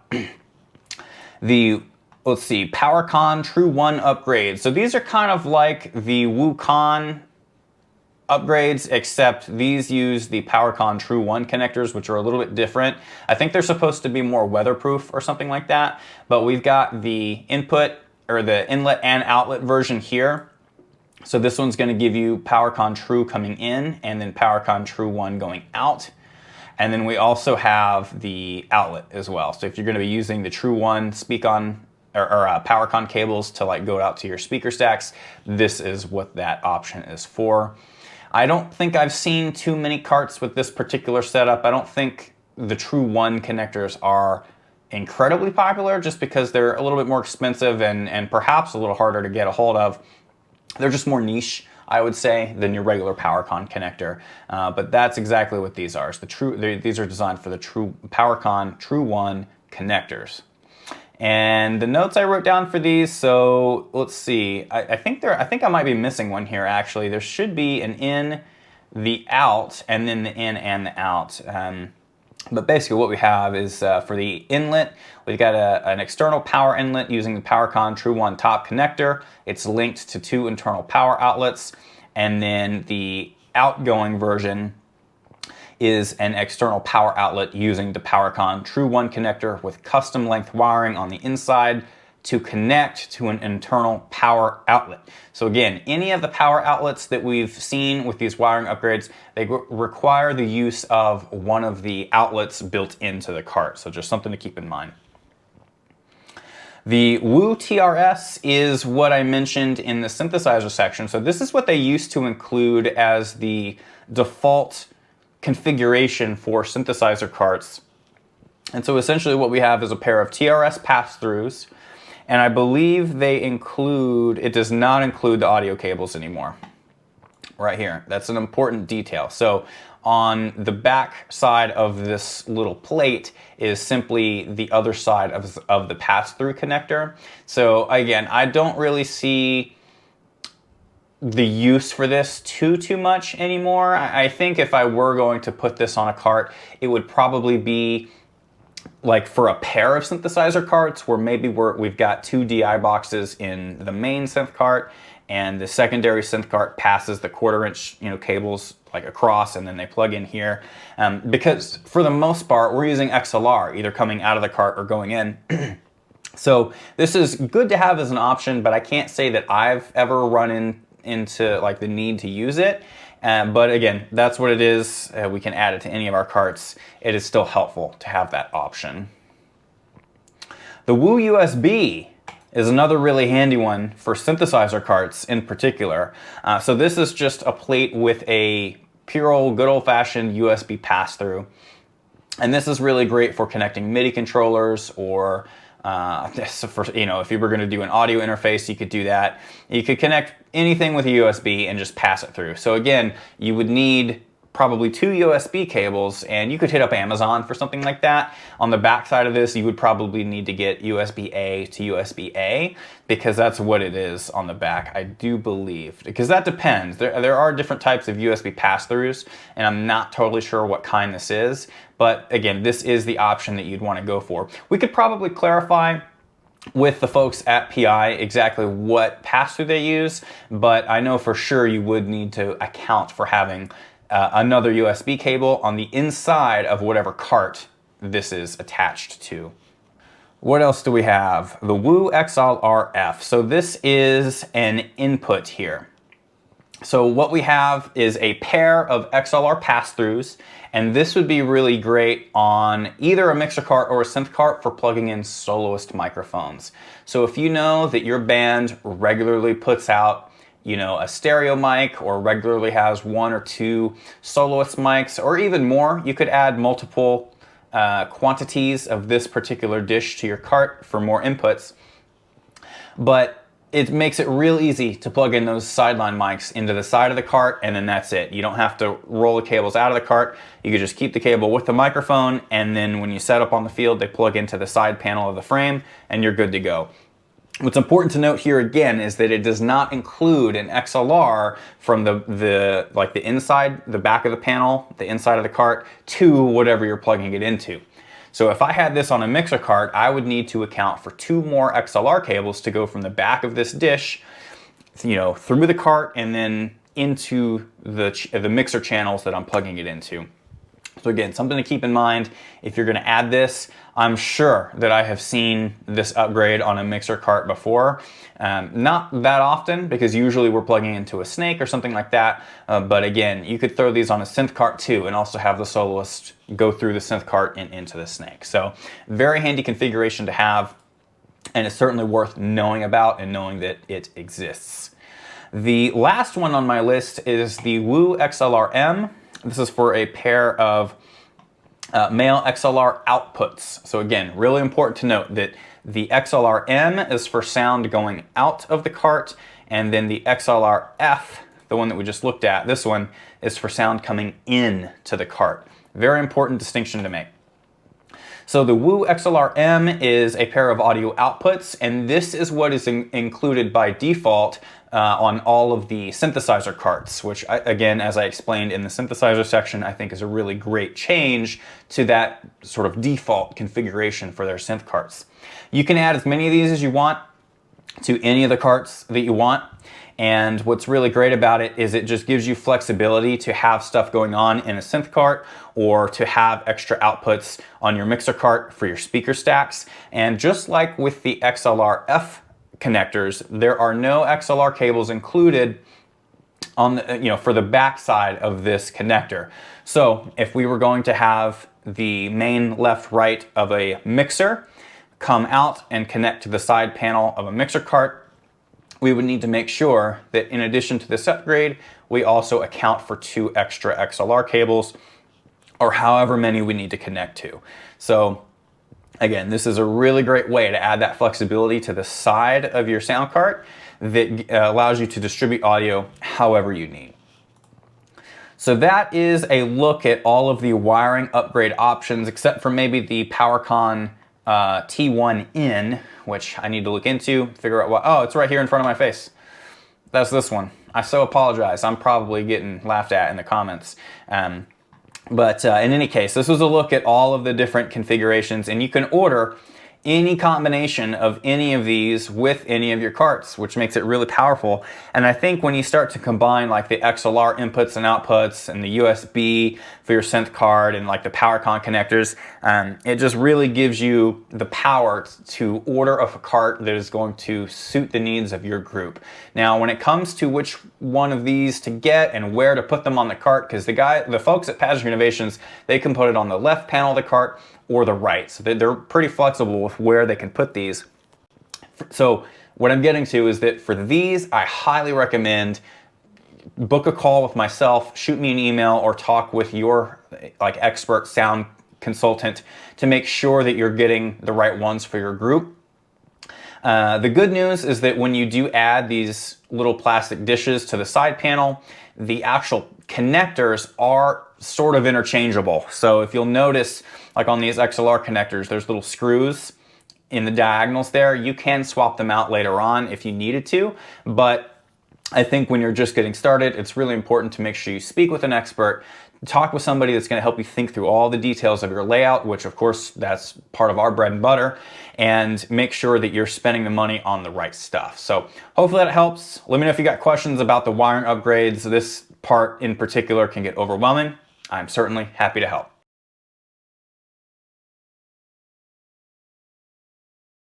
Drum set frames are another staple of Pageantry Innovations, and they have 2 designs available these days. For a long time, the DK20 drum kit cart was the one and only option that they had, but as we'll see with Matrix Percussion this year in 2025, I know for a fact they're using one of these DK50s to push a drum set around. So let's take a look at both of these.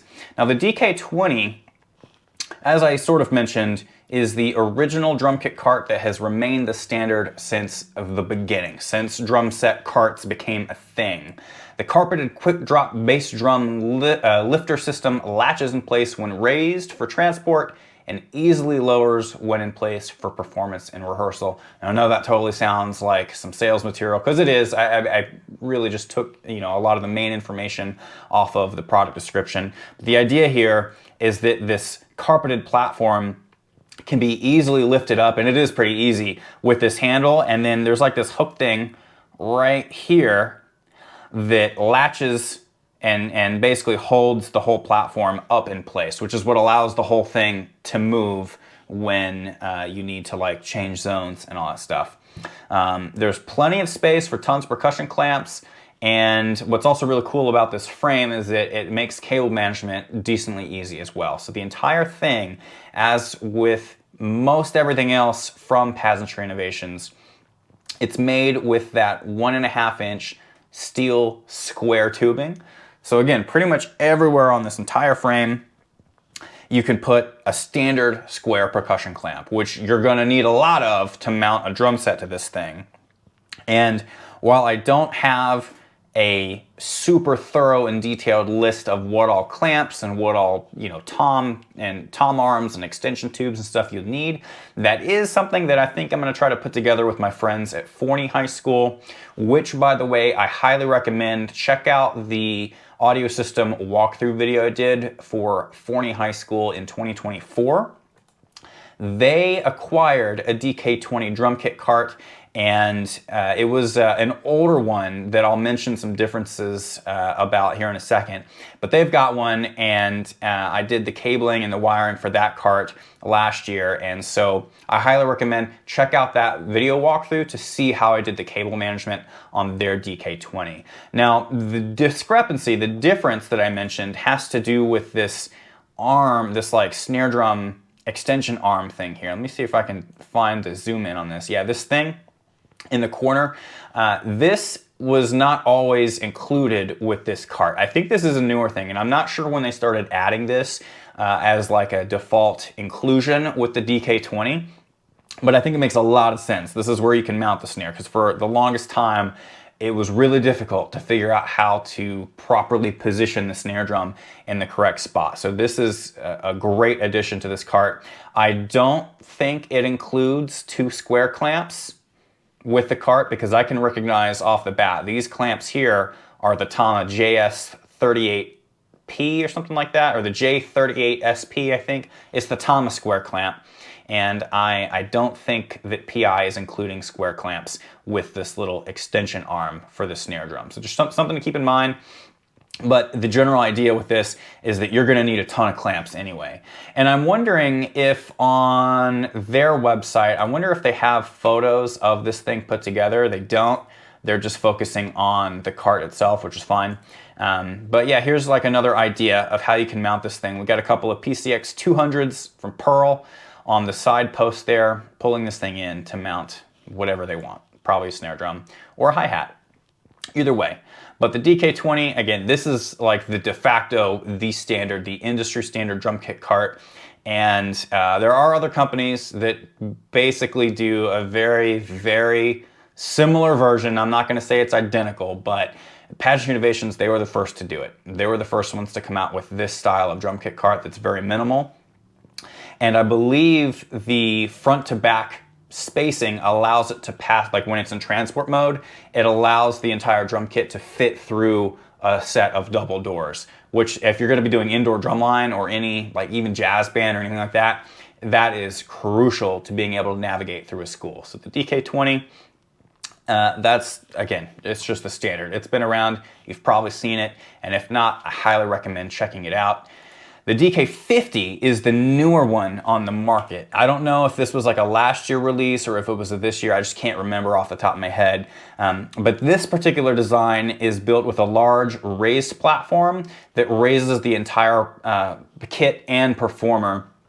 It's designed with a half hexagon rack system that provides ample space for a larger kit configuration. And this one also fits through double doors. So I wrote down some dimensions here, and I may have, I did not include it here, but the dimensions I have on this, it's basically 4 measurements because the front is narrower than the back of it. So it measures a total of 40 inches high, which I'm assuming comes up to this very top bar. And then the width of the front is 48 inches, and then it widens all the way to 84 inches, and then it's 60 inches deep. So front to back is 60 inches, which I guess is, should fit through a set of double doors. So that's really it with this one, a much more simplistic design. There's really no moving parts other than the wheels. And again, all of the railings on this are all that same 1.5 inch steel square tubing, so that you can mount your toms and your cymbals and whatever else you need anywhere on this frame, which is really nice. And I'm actually seeing, I'm kind of interested in this. It looks like there are some wire locking pins on each of the posts, which to me says that the top railing can be removed, I'm assuming for storage or perhaps truck transport. So something to keep in mind. I wonder if they mentioned any of that or anything about that on their website. Wraparound removable rail for mounting toms and cymbals. So yeah, so this entire upper part of the cart is removable, which, you know, if you find that valuable, it is, right? That's the way that they've designed this cart. So that's really cool. So that's a look at the drum kit carts. Not too many options, but we really can't do too much more with the drum kit design. I think the DK20 takes care of it. It just requires a ton of clamps, and the DK50 is bigger, but may not need as many clamps because you can just put everything on that platform. So if you have questions about how exactly to set up a DK20, if you have one or if you're interested in getting one, get at me. Like I said, I'm probably going to reach out to my friends at Forney to see if we can't collaborate on some type of how-to video on what all you need. But if that piques your interest, let me know, and I'll see if I can make a bigger effort to make that happen.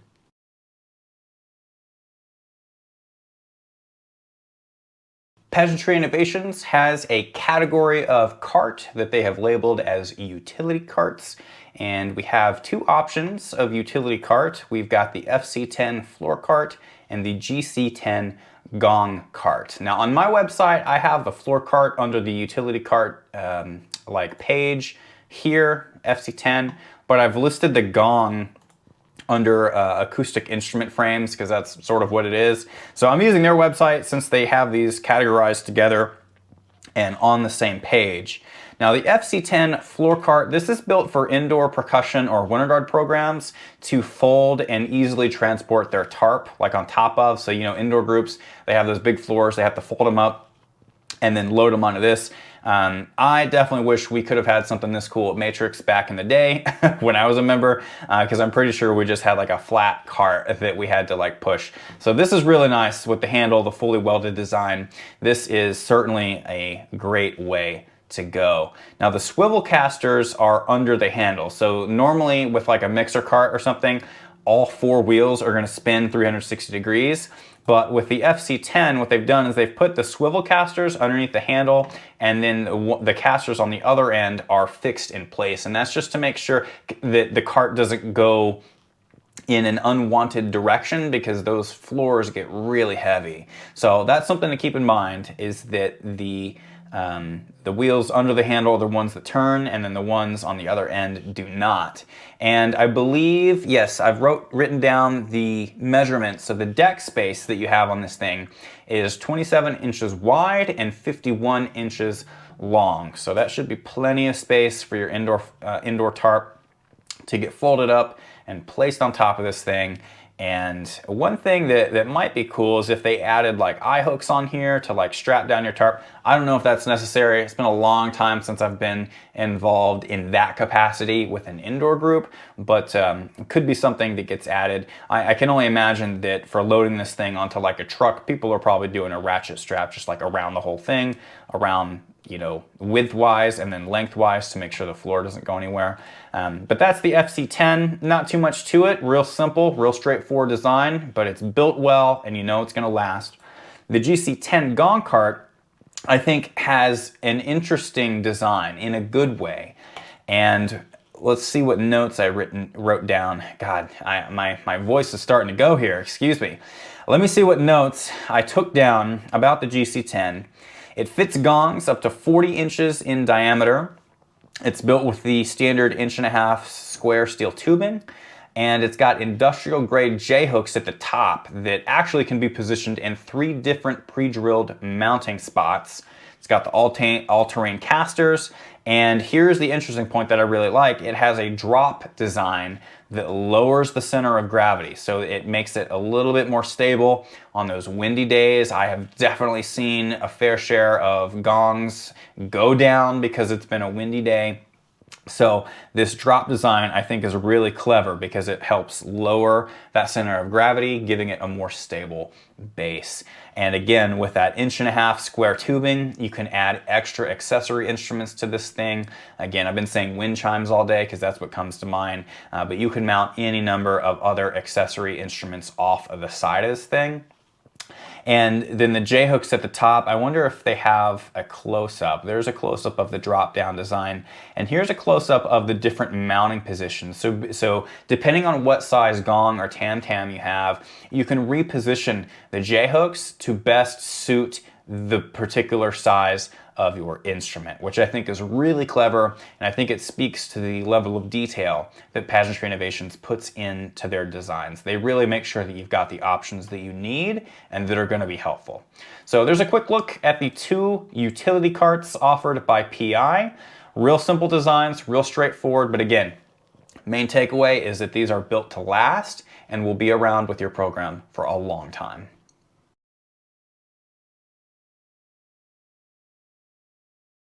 These are the 3 accessory racks that Pageantry Innovations manufactures.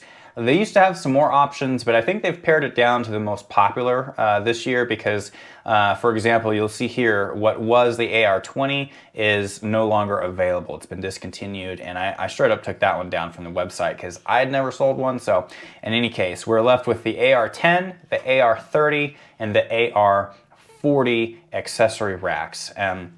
One of the big differences between the AR10 versus the 30 and the 40 is the fact that the AR10 is, of course, the smallest of the bunch, but this one has the super quiet indoor casters for concert season, for rolling around the stage and such.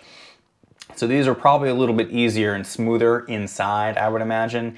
And that's one of the main differences, again, other than the size. So as with all accessory racks, right, they all do the same thing. They're all excellent for multi-percussion. And the larger your multi-percussion setup, the more room you're gonna need. So the way that PI has really laid this out is that the AR10 is going to be excellent for concert multi-percussion, where you've got your percussion section a little more spread out behind the the wind section of the group. And again, it actually does use the 5-inch, they call it the ultra quiet indoor casters, and as with everything else they do, it's got a clamp anywhere design, so you can put clamps on any surface on this particular clamp. The 2 larger racks are going to be better suited for your outdoor marching band or even your indoor percussion ensemble for WGI, because of the fact that we have to have more instruments be mobile, right? You know what I mean? So really the AR30 and 40 are going to be for your marching groups, and the AR10 is going to be really well suited for any of your concert ensembles. So the AR30, we'll take a look at this one. This is what they consider their medium percussion rack, and you'll see they've just given us a ton of space to put clamps everywhere. We've got 2 different rows of steel tubing here on the very bottom and the mid row, all made with that 1.5" square tubing. And it's all a fully welded design. It's all welded together. So there's no moving parts. It's just a solid cart, and it's going to hold quite a few instruments. I believe the depth on this is 30 inches deep from the front to the back. And you know what? I did not write down in my notes the width because I don't think I have that spec even here. I wonder if they list it on their website. With a depth of 30 inches. No, I don't think they've given us the width, the side-to-side width. But that's okay, because we know at least front to back is going to be 30 inches. So, you can perhaps put it together. Maybe that's something that we can ask PI to clarify for us, is the width of this, to give you a really good idea. of just how many different accessory instruments you can add to this. But this is for your marching multi-percussion. And if you have like a super group, if you're like a 5A or 6A and you have a ton of stuff like concert toms and cymbals and congas and bongos and stuff like that, the AR40 gives you even more space. So there's no double design, but this is a folding cart, right? So this one is really meant for spreading a layout a little bit further out instead of having it more compact. So this is the largest accessory rack offered from our friends at PI. It's got a 50-inch depth when fully opened, and it collapses down with the folding hinges down to 20 inches. So this is really great for fitting all this kind of stuff on the equipment truck. Yes, you would definitely want to, store all of your instruments in transport cases or, or their storage bags. But the idea behind the folding design is to allow this to fit onto the equipment truck and through doors a little bit more easily, because this is a big boy cart for sure. And here's a really good look at that folded state. And I think that with this, again, you would be able to leave the clamps on there, but you would just remove the instruments.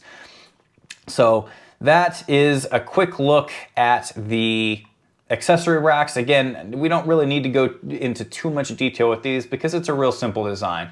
And if you've used concert percussion instruments for your marching groups before, you know exactly what these do.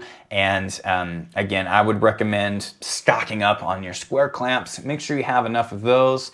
But if you have been needing an upgrade to your accessory rack section for your group, definitely check out the AR30 or 40 if you're going to be wheeling these outside at all.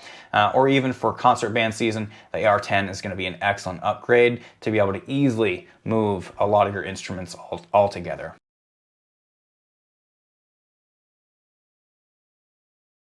Let's take a look at DistroBLOX. So what are DistroBLOX? Well, according to PI's website, DistroBLOX are a contemporary approach to efficiently execute and deploy pro audio systems. Designed for both passive and active PAs, DistroBLOX provide next-level functionality and performance to any system. So what exactly does that mean, and how are these useful for your speaker systems? Well, let's chat about this and take a look. So there are two main types of DistroBLOX. We've got power DistroBLOX and audio signal DistroBLOX. And we're going to start with the power DistroBLOX. I actually have them pulled up here on my website.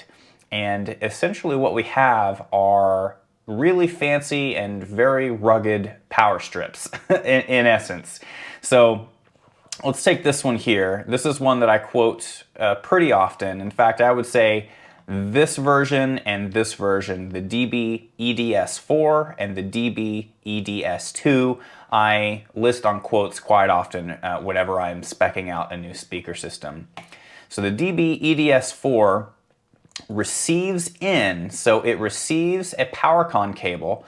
So PowerCon blue, that's receiving power into it from a cable. So what we would essentially see with something like this is a speak-on connector, such as part of like a combo cable, like an audio power combo cable, coming from the mixer cart carrying power, and then that cable plugs into this speak-on blue here.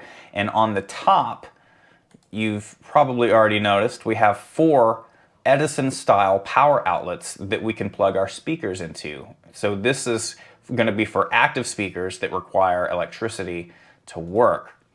What's really cool about this is that on the other side, it's got a PowerCon gray pass-through. So you can link extra speaker stacks to this DistroBLOX and still have power going from a single set of cables. So you could have essentially additional speaker stacks chained with this little pass-through here. So really cool. So again, what we've got is PowerCon blue inlet. We've got 4 Edison-style outlets on the top that we can plug our speakers into, and then we have a PowerCon gray pass-through to send power to additional speaker stacks. Very handy, very useful, and what this is great for is keeping your speakers plugged into the power outlets without having to plug and unplug the power connector at the actual speaker every single time. That way, whenever you plug in this PowerCon blue, all of your speakers turn on at once, which is really helpful. So if you've got your sub and then you've got 2 extra speakers plugged into this, all 3 would go or turn on at the same time. And the same is true for the DB EDS2, which, as you may gather from the model number, we only have 2 Edison outlets at the top of this one. So the same idea, this is going to receive in power from the PowerCon Blue, and then instead of 4 of them, we've only got 2 of the Edison outlets on top, as well as that PowerCon Gray pass-through on the other side. So this is going to be really good if you have a single loudspeaker on top and then a single subwoofer down the bottom for something like an SC10 speaker cart. This would work really great. And another thing you may have noticed, and this is true for every single version of the DistroBLOX, I don't know if the singular is like DistroBLOX or not, but all of them have these down tubes so that you can use something like a Pearl PCX 200 percussion clamp to actually mount these to your speaker carts, which is where the extra functionality comes in. You know, that's one of those small details where you know the people at Pageantry Innovations, they understand the tools that we have at our disposal for percussion, and they tailor all of their products to work with that stuff, which is really great. So that's a look at the Edison outlet versions. They also have a DB Con 2, and this is going to be power distribution with purely PowerCon connectors. So as before, we have a PowerCon Blue inlet, so it's receiving in power from your mixer cart here, and then on the other side we have 2 PowerCon Gray outlets. So this is if you're gonna link your active speakers to this thing with PowerCon cables, which can happen. A lot of line array units have PowerCon cables instead of your regular Edison ones, so something to keep an eye out for. So this is an option to you if your speakers come with PowerCon. And PowerCon is usually preferred because it's a twist lock mechanism, meaning that it can't get yanked out on accident. It has to be a very intentional act to disconnect a PowerCon cable. So that's a look at the 3 power distribution options in the DistroBLOX lineup. Let's take a look at the audio signal distribution. So this is the second category of DistroBLOX that PI has available. And we'll look here, let me see if I can pull it up on my site. So we're in power distribution now. Here's audio distribution, brand, Pageantry Innovations. And we've got 3 options here. And what we've got are 2 options for XLR pass-throughs, and then we've got a speak-on splitter version. So let's look at the XLR versions first, because those are a little more straightforward. We've got a 2-channel and 3-channel version. So the 2-channel is effectively a pass-through box for a setup that you might have on like an SC10 speaker cart, or you've got one main loudspeaker on top, 1 subwoofer on the bottom, and you would pass in the signal to the XLR-F connectors here. So these 2 would receive audio from your mixer cart, again using something like an audio power combo cable. And then on the other side, you would have, let me find the right angle here. Here we go. We've got the pass-throughs that would send the audio signal through an additional cable to your loudspeaker. And you might be thinking, well, why wouldn't I just plug my audio power combo cable straight into the back of the speaker and do it that way? Well, this helps prevent those cables from being mistakenly or accidentally ripped out of the back of your speaker. It also helps prevent you from having to plug and unplug those cables directly to the back of your speaker every single day.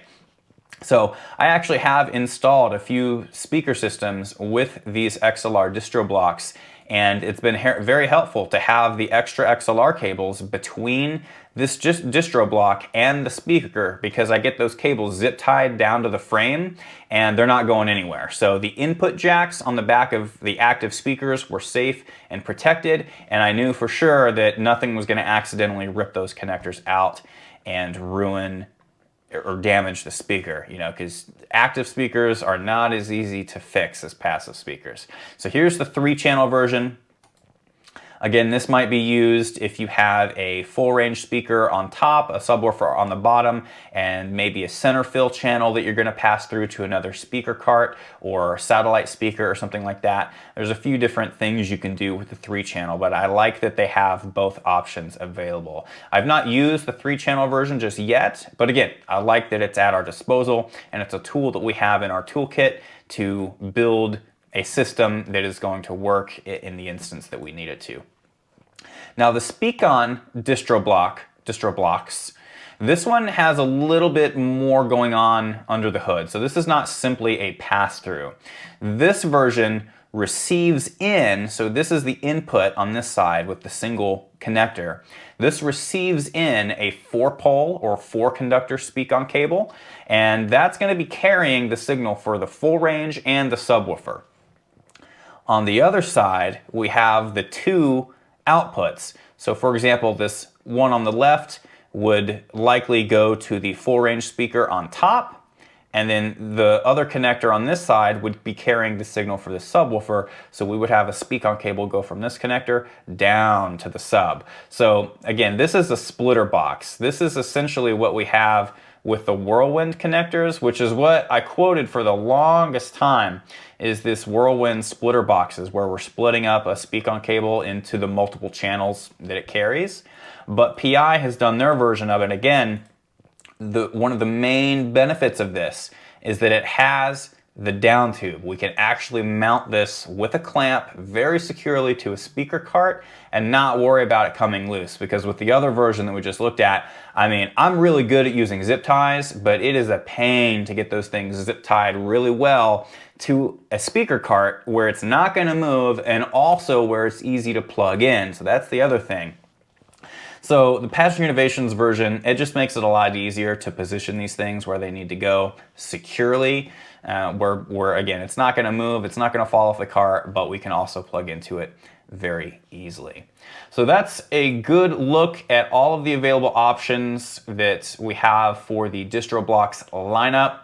Again, as a quick recap, we've got the power distribution, the audio signal distribution, and within the audio signal distribution, we've got two options for XLR signal distribution and a 4-pole Speak-On splitter box version as well. Very handy tools for your speaker systems. Definitely check them out if you haven't just yet.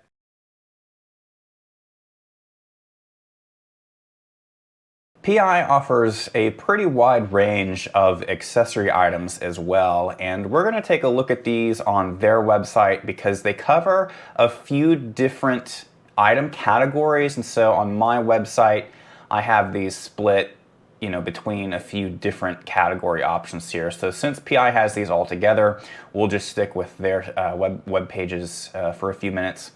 Let's start out with the accessory holders because they're up first. Now the accessory holders are meant to hold various different types of equipment on top of an accessory rail. So the AH10 is this small guy, so it's basically 2 pieces and it's 2 of the small pieces. This is ideal for smaller equipment such as USB MIDI controllers or electronic samplers, like if you're going to be using like a Roland SP404 or something small like that. This would be an ideal option. And one thing you'll notice between all of the options is, again, the inclusion of a down tube that can be clamped or mounted to, again, any accessory rail on any of your instruments with any standard percussion clamp. The AH20 is what they call a combo accessory holder. So this is a 2-piece, and it's a combination of the 2 different sizes. We have the small holder and then one of the large holder. And this is intended for mounting tapered box instruments such as glockenspiels or piccolo xylophones. Again, it's got the short and the long holder to accommodate for that change in width on the instrument.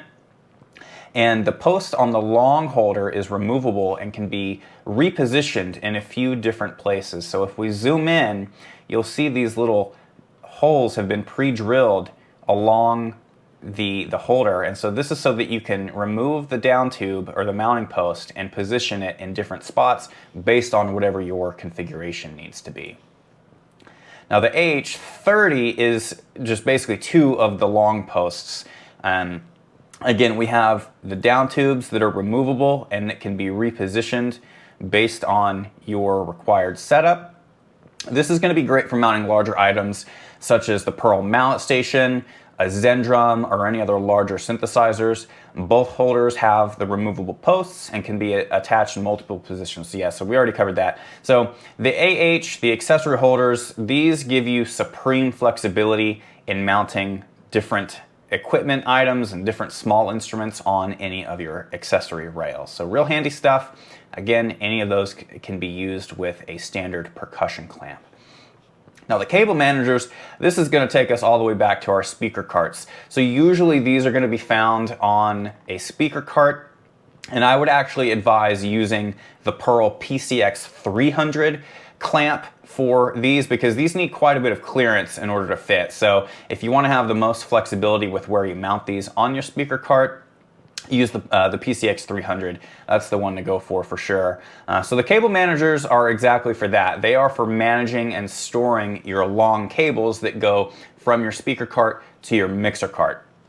So the length of cable that will fit in either of these options will change based on the thickness and the length of your cable. So if you have a really thick 4-pole speak-on cable, you might need the larger option versus if you've got a thinner audio power combo cable that's a little bit shorter in length, the small version here might be the way to go.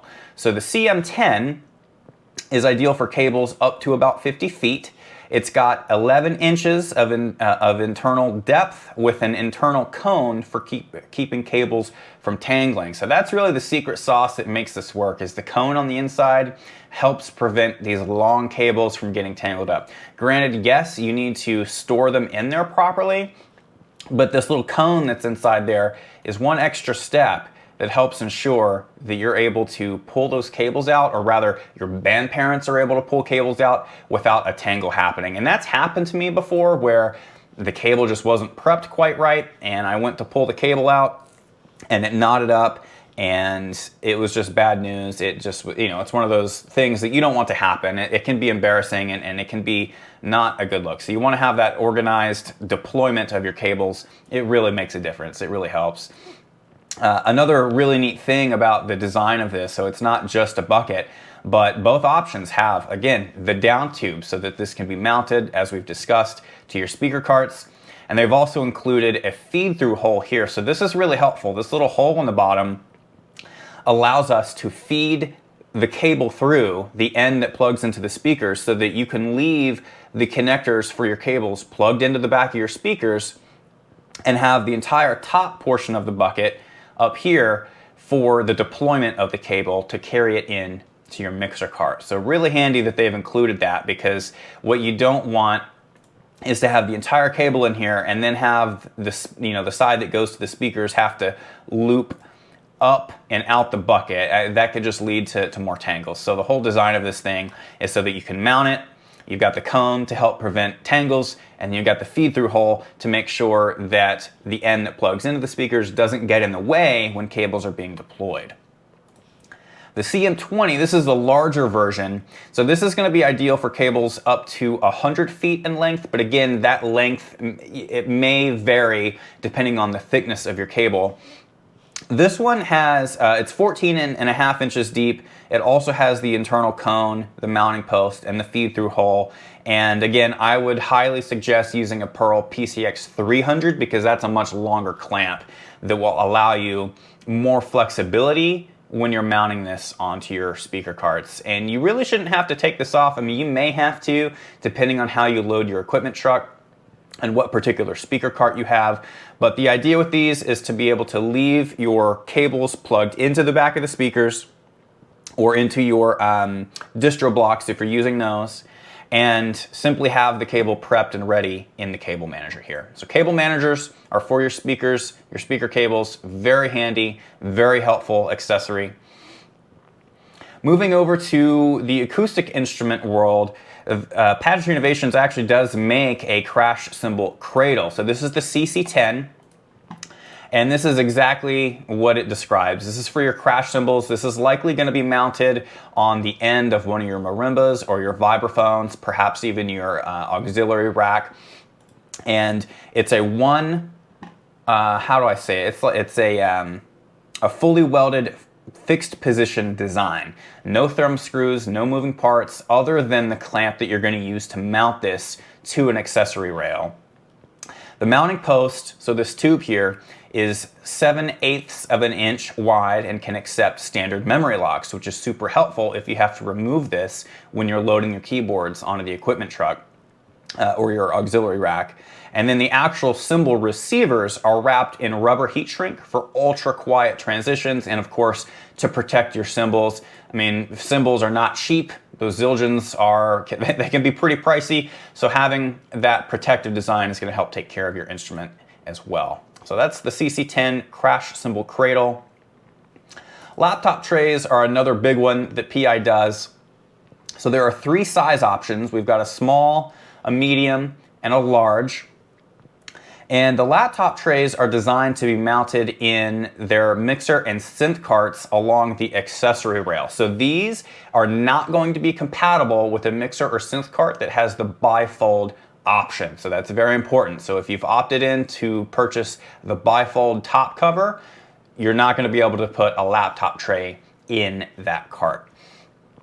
These can be added to your cart a la carte and include, so basically you can add these and purchase these after the fact and they will include the mounting hardware, but you will have to drill the holes into the accessory rail. So if you buy, for example, a standard MC20 mixer cart and you've got that accessory rail in the back that goes like behind your mixer, you can order one of these, for the next season, but you would have to drill the holes to put the mounting hardware through. But they do include the mounting hardware, which is really nice.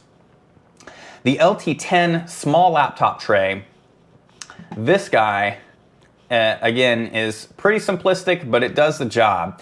This measures 10 by 14 inches and accommodates all major laptop sizes. It's compatible with all enclosed mixer and synth cart designs, but again, that excludes any that have the bifold option. The standard enclosed synthesizer carts, so I believe that's the KC20, I want to say, those include this LT10 by default.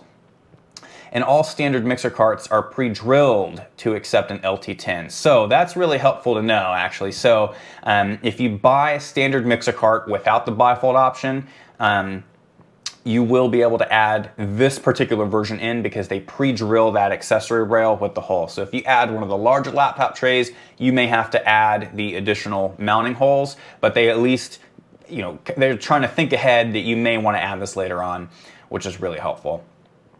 The medium laptop tray, this guy measures 10 inches by 24 inches, so it's 2 feet wide. And this is excellent for holding a laptop with something else like a small electronic sampler, such as the Roland SP404. Again, that's a pretty small device.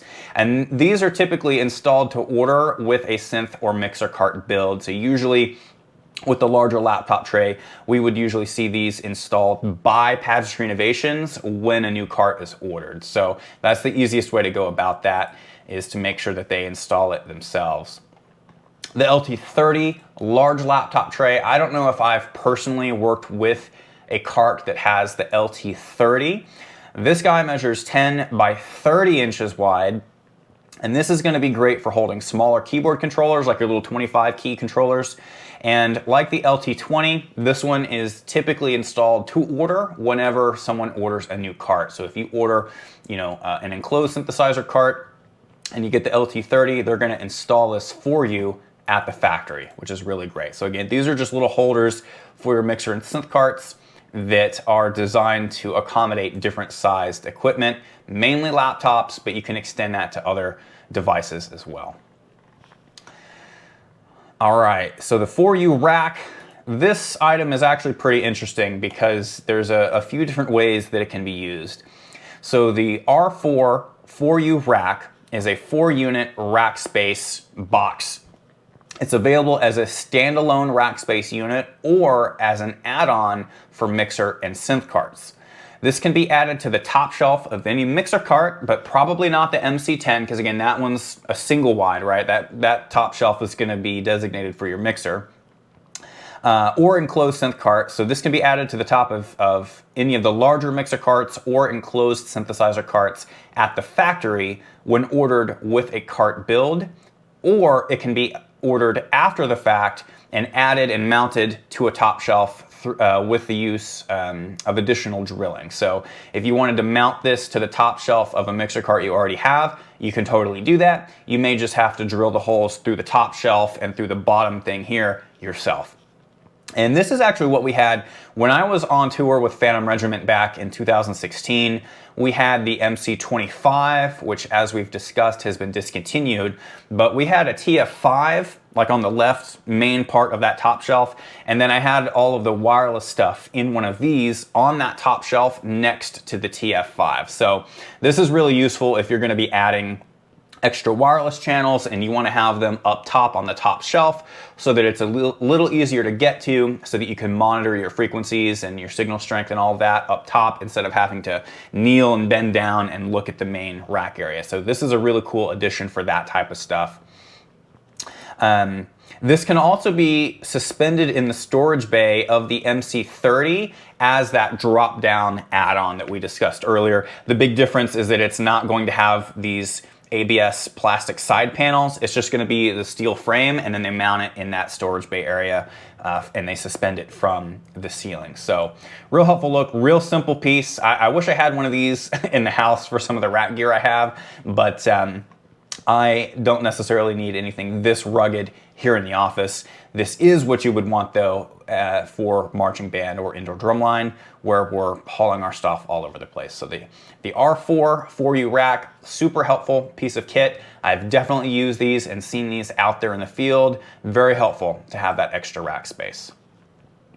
And the last item on our accessory items here are their tray tables. And just like with the laptop trays, we've got 3 different sizes. We've got the small, the medium, and the large.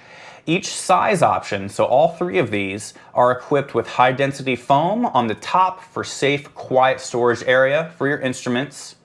And they also have pre-drilled mounting holes on the bottom rail that allow up to 3 different mounting positions. So that allows you to adjust the front to back spacing from the rail that it's mounted on so that you can optimize your setup for your player. So the TT10 small tray table, this one is going to measure 12 inches by 18 inches, and that's the usable space on top there. And this is going to be great for smaller items, smaller setups such as triangles, tambourines, and those other smaller accessory items like claves and things like that. And so you'll see here's the 3 different mounting positions. So you've got one in the back, one in the middle, and another mounting position here in the front, so that you can really adjust this to your needs. Really helpful piece of kit.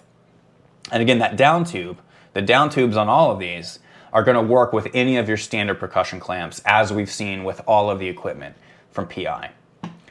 The TT20, this is the medium tray table. The top shelf is going to measure 12 inches by 24 inches of usable shelf space.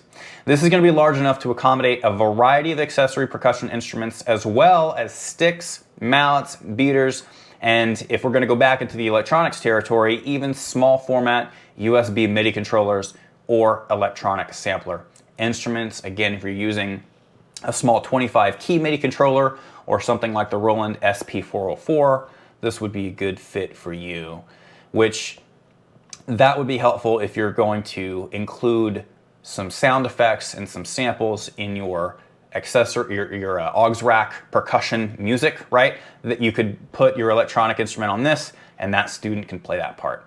So this is same idea as the TT10, but with a little bit more shelf space on top. Now the TT30, the large tray table, this one has a lot of usable space. It's actually got extended depth as well. So this one measures 16 deep by 30 wide. And this one is built with 2 mounting posts for added stability. This is going to be ideal for concert and marching applications for anybody. So this is going to give you the most usable space, and of course that's going to be applicable to any type of percussion ensemble setting, whether it's inside, outside, in the fall, in the winter. And this again has 2 posts, but it's the same idea where we have 3 different mounting options. And you'll see that that extended depth also gives us a wider range of the front to back spacing with those multiple mounting positions. Pretty good stuff. So again, tray tables, they've been around for a long time, but this is the one that allows you to use this with your mobile setup, with your aux rack, on a marimba, on a vibraphone, even technically on a synth cart. Like if you wanted to add this to your open synth frame, you could do that. So there's a good look at all of the accessory items offered by our friends at PI. Really great stuff, very handy tools, and I've definitely seen a good number of these out in the wild. Very well made stuff.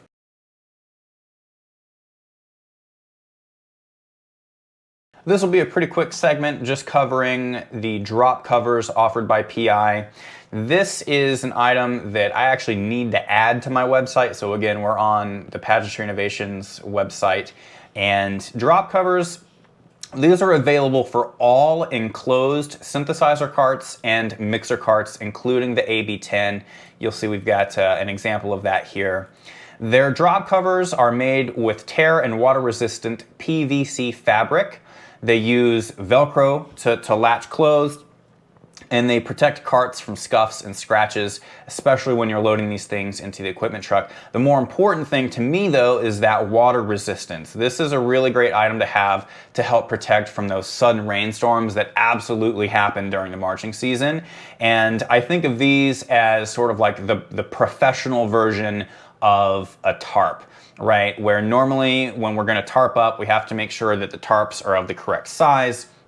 We have to make sure that we know exactly how to wrap a cart in like a standard rectangular tarp. And then we have to have the bungees to actually close the tarp and strap it down to the frame. With these, we don't really have to worry about that because they're built to fit these carts exactly. And they also have the little handle area, right? So like you can still push the frame. So if it starts raining and you slap one of these things on, you can actually push these carts a little bit easier to get underneath the stadium, underneath the bleachers, or back inside, or even on the truck, wherever you're going. But that's a quick look at the drop covers. I've not seen too many of these because I think a lot of people just opt to do the tarps, but this is a really great option if you already have some carts by Pageantry Innovations, or if you're going to invest in new carts, you can just add these on. This is kind of like having drum covers, right? It's the same idea. So drop covers, again, they're available for all enclosed frames, either mixer or synth.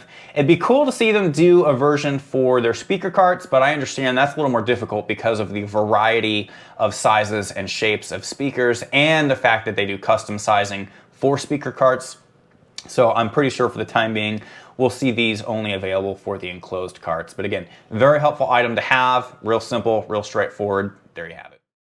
So there you have it. If you've made it through this entire video, congratulations. You now know probably and hopefully a lot more about the gear that is offered by Pageantry Innovations than you did before.